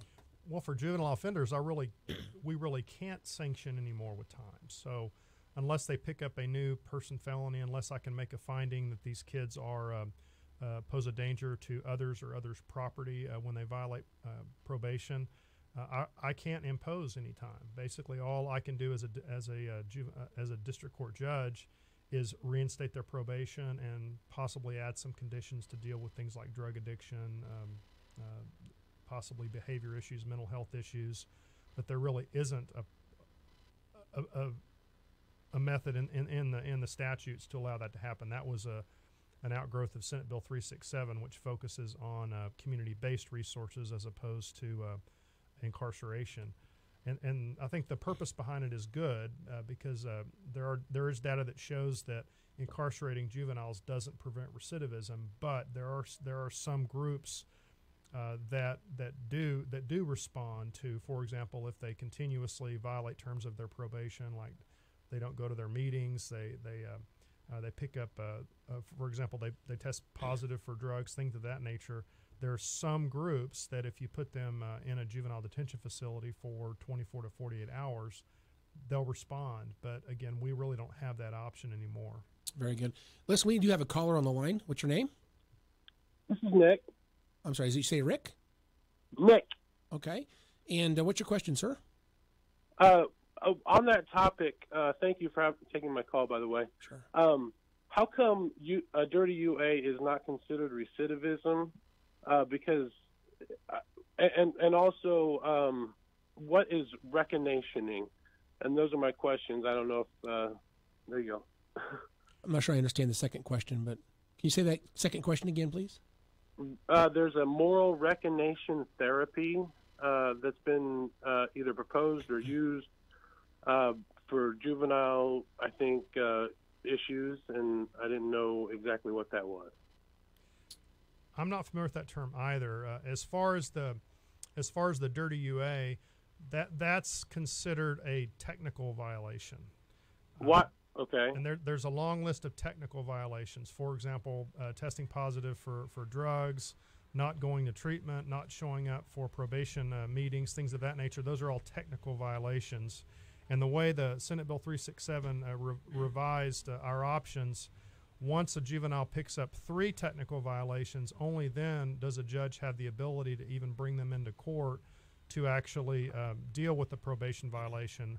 Up to the third, basically Kansas Department of Corrections intensive supervision or our court services will impose what are called community-based sanctions up to that third, and then only then will the judge see them, and then they can't, unless a judge gets creative, and I don't think that's appropriate.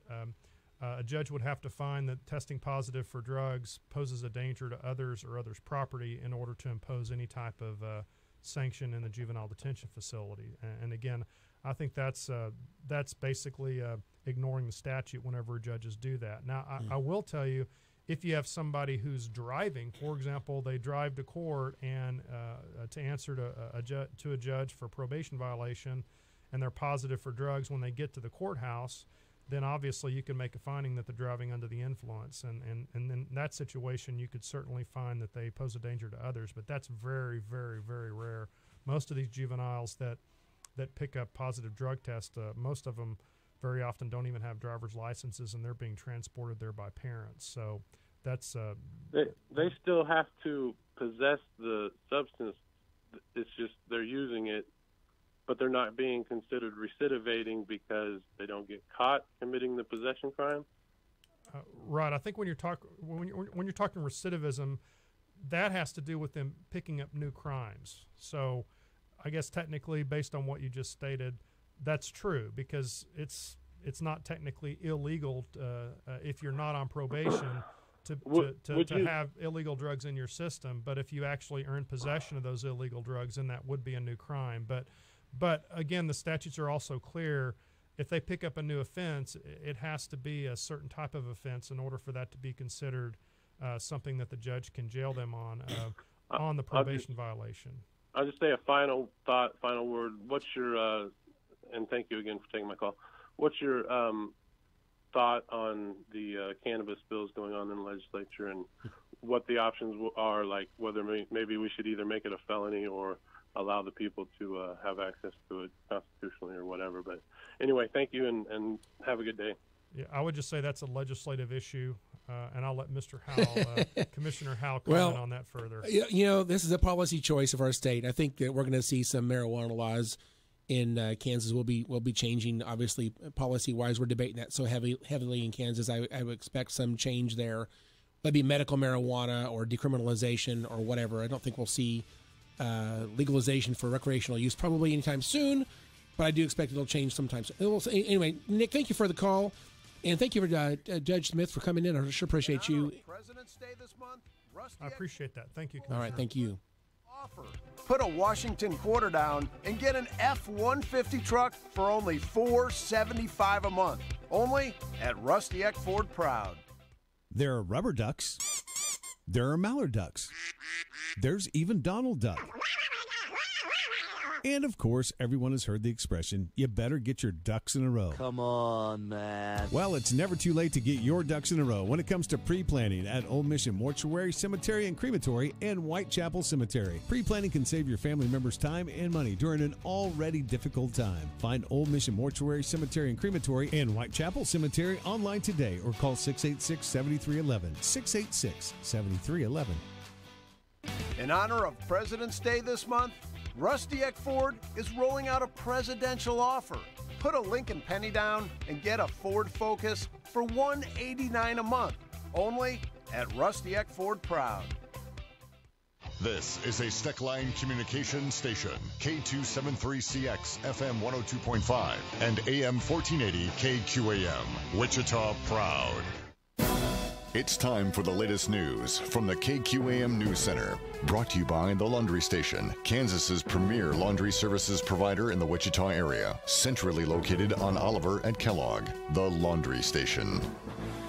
Good Monday morning. Authorities are investigating after a man was killed as the result of a shooting in South Wichita last night. Wichita police say the man was shot behind the City Host Motel at 449 South Broadway near 47th and Broadway. Police are still looking for a suspect who they believe fled in a vehicle. Cake TV reports the shooting victim may have known the suspect, and although no names have been released, the shooting victim was identified as a man possibly in his 30s.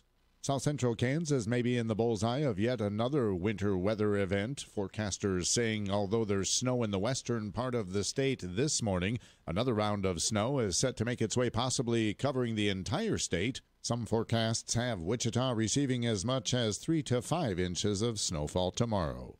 And yesterday's date marked the 1-year disappearance anniversary of 5-year-old Lucas Hernandez. The little boy's body eventually found under a bridge in rural Harvey County in May of last year. I'm Rick Everett, now with Sports, Doug Downs. The Wichita State Shockers' 4-game winning streak came to an end yesterday at Cincinnati on the road. The Shockers 1-7 on the road this season, lost to Cincinnati 72-62. Head coach Greg Marshall says just didn't have enough to get it done. Didn't have enough today. We didn't get enough from our first 5 and didn't shoot the ball well. The Shockers stay on the road Wednesday at Tulsa. The Shocker baseball team has started out 1-3 on the season, dropping one yesterday to Pepperdine 13-8. The Shockers will now head for the UT Arlington Classic on Friday to take on Stephen F. Austin. From the Sports Desk, I'm Doug Downs. Pride Ag Ace Hardware proudly introduces the Traeger Ironwood 650 Blackwood Pellet Grill. Just one of 3 brand spanking new models of Traeger available at Pride Ag Ace Hardware. The Traeger Ironwood 650 offers 650 square inches of cooking area. And with a porcelain grate and the name Traeger, you can't go wrong.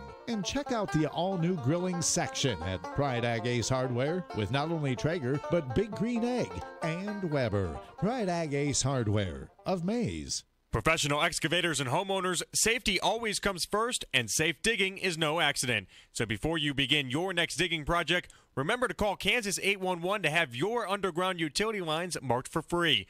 Know what's below. Call 811 before you dig. So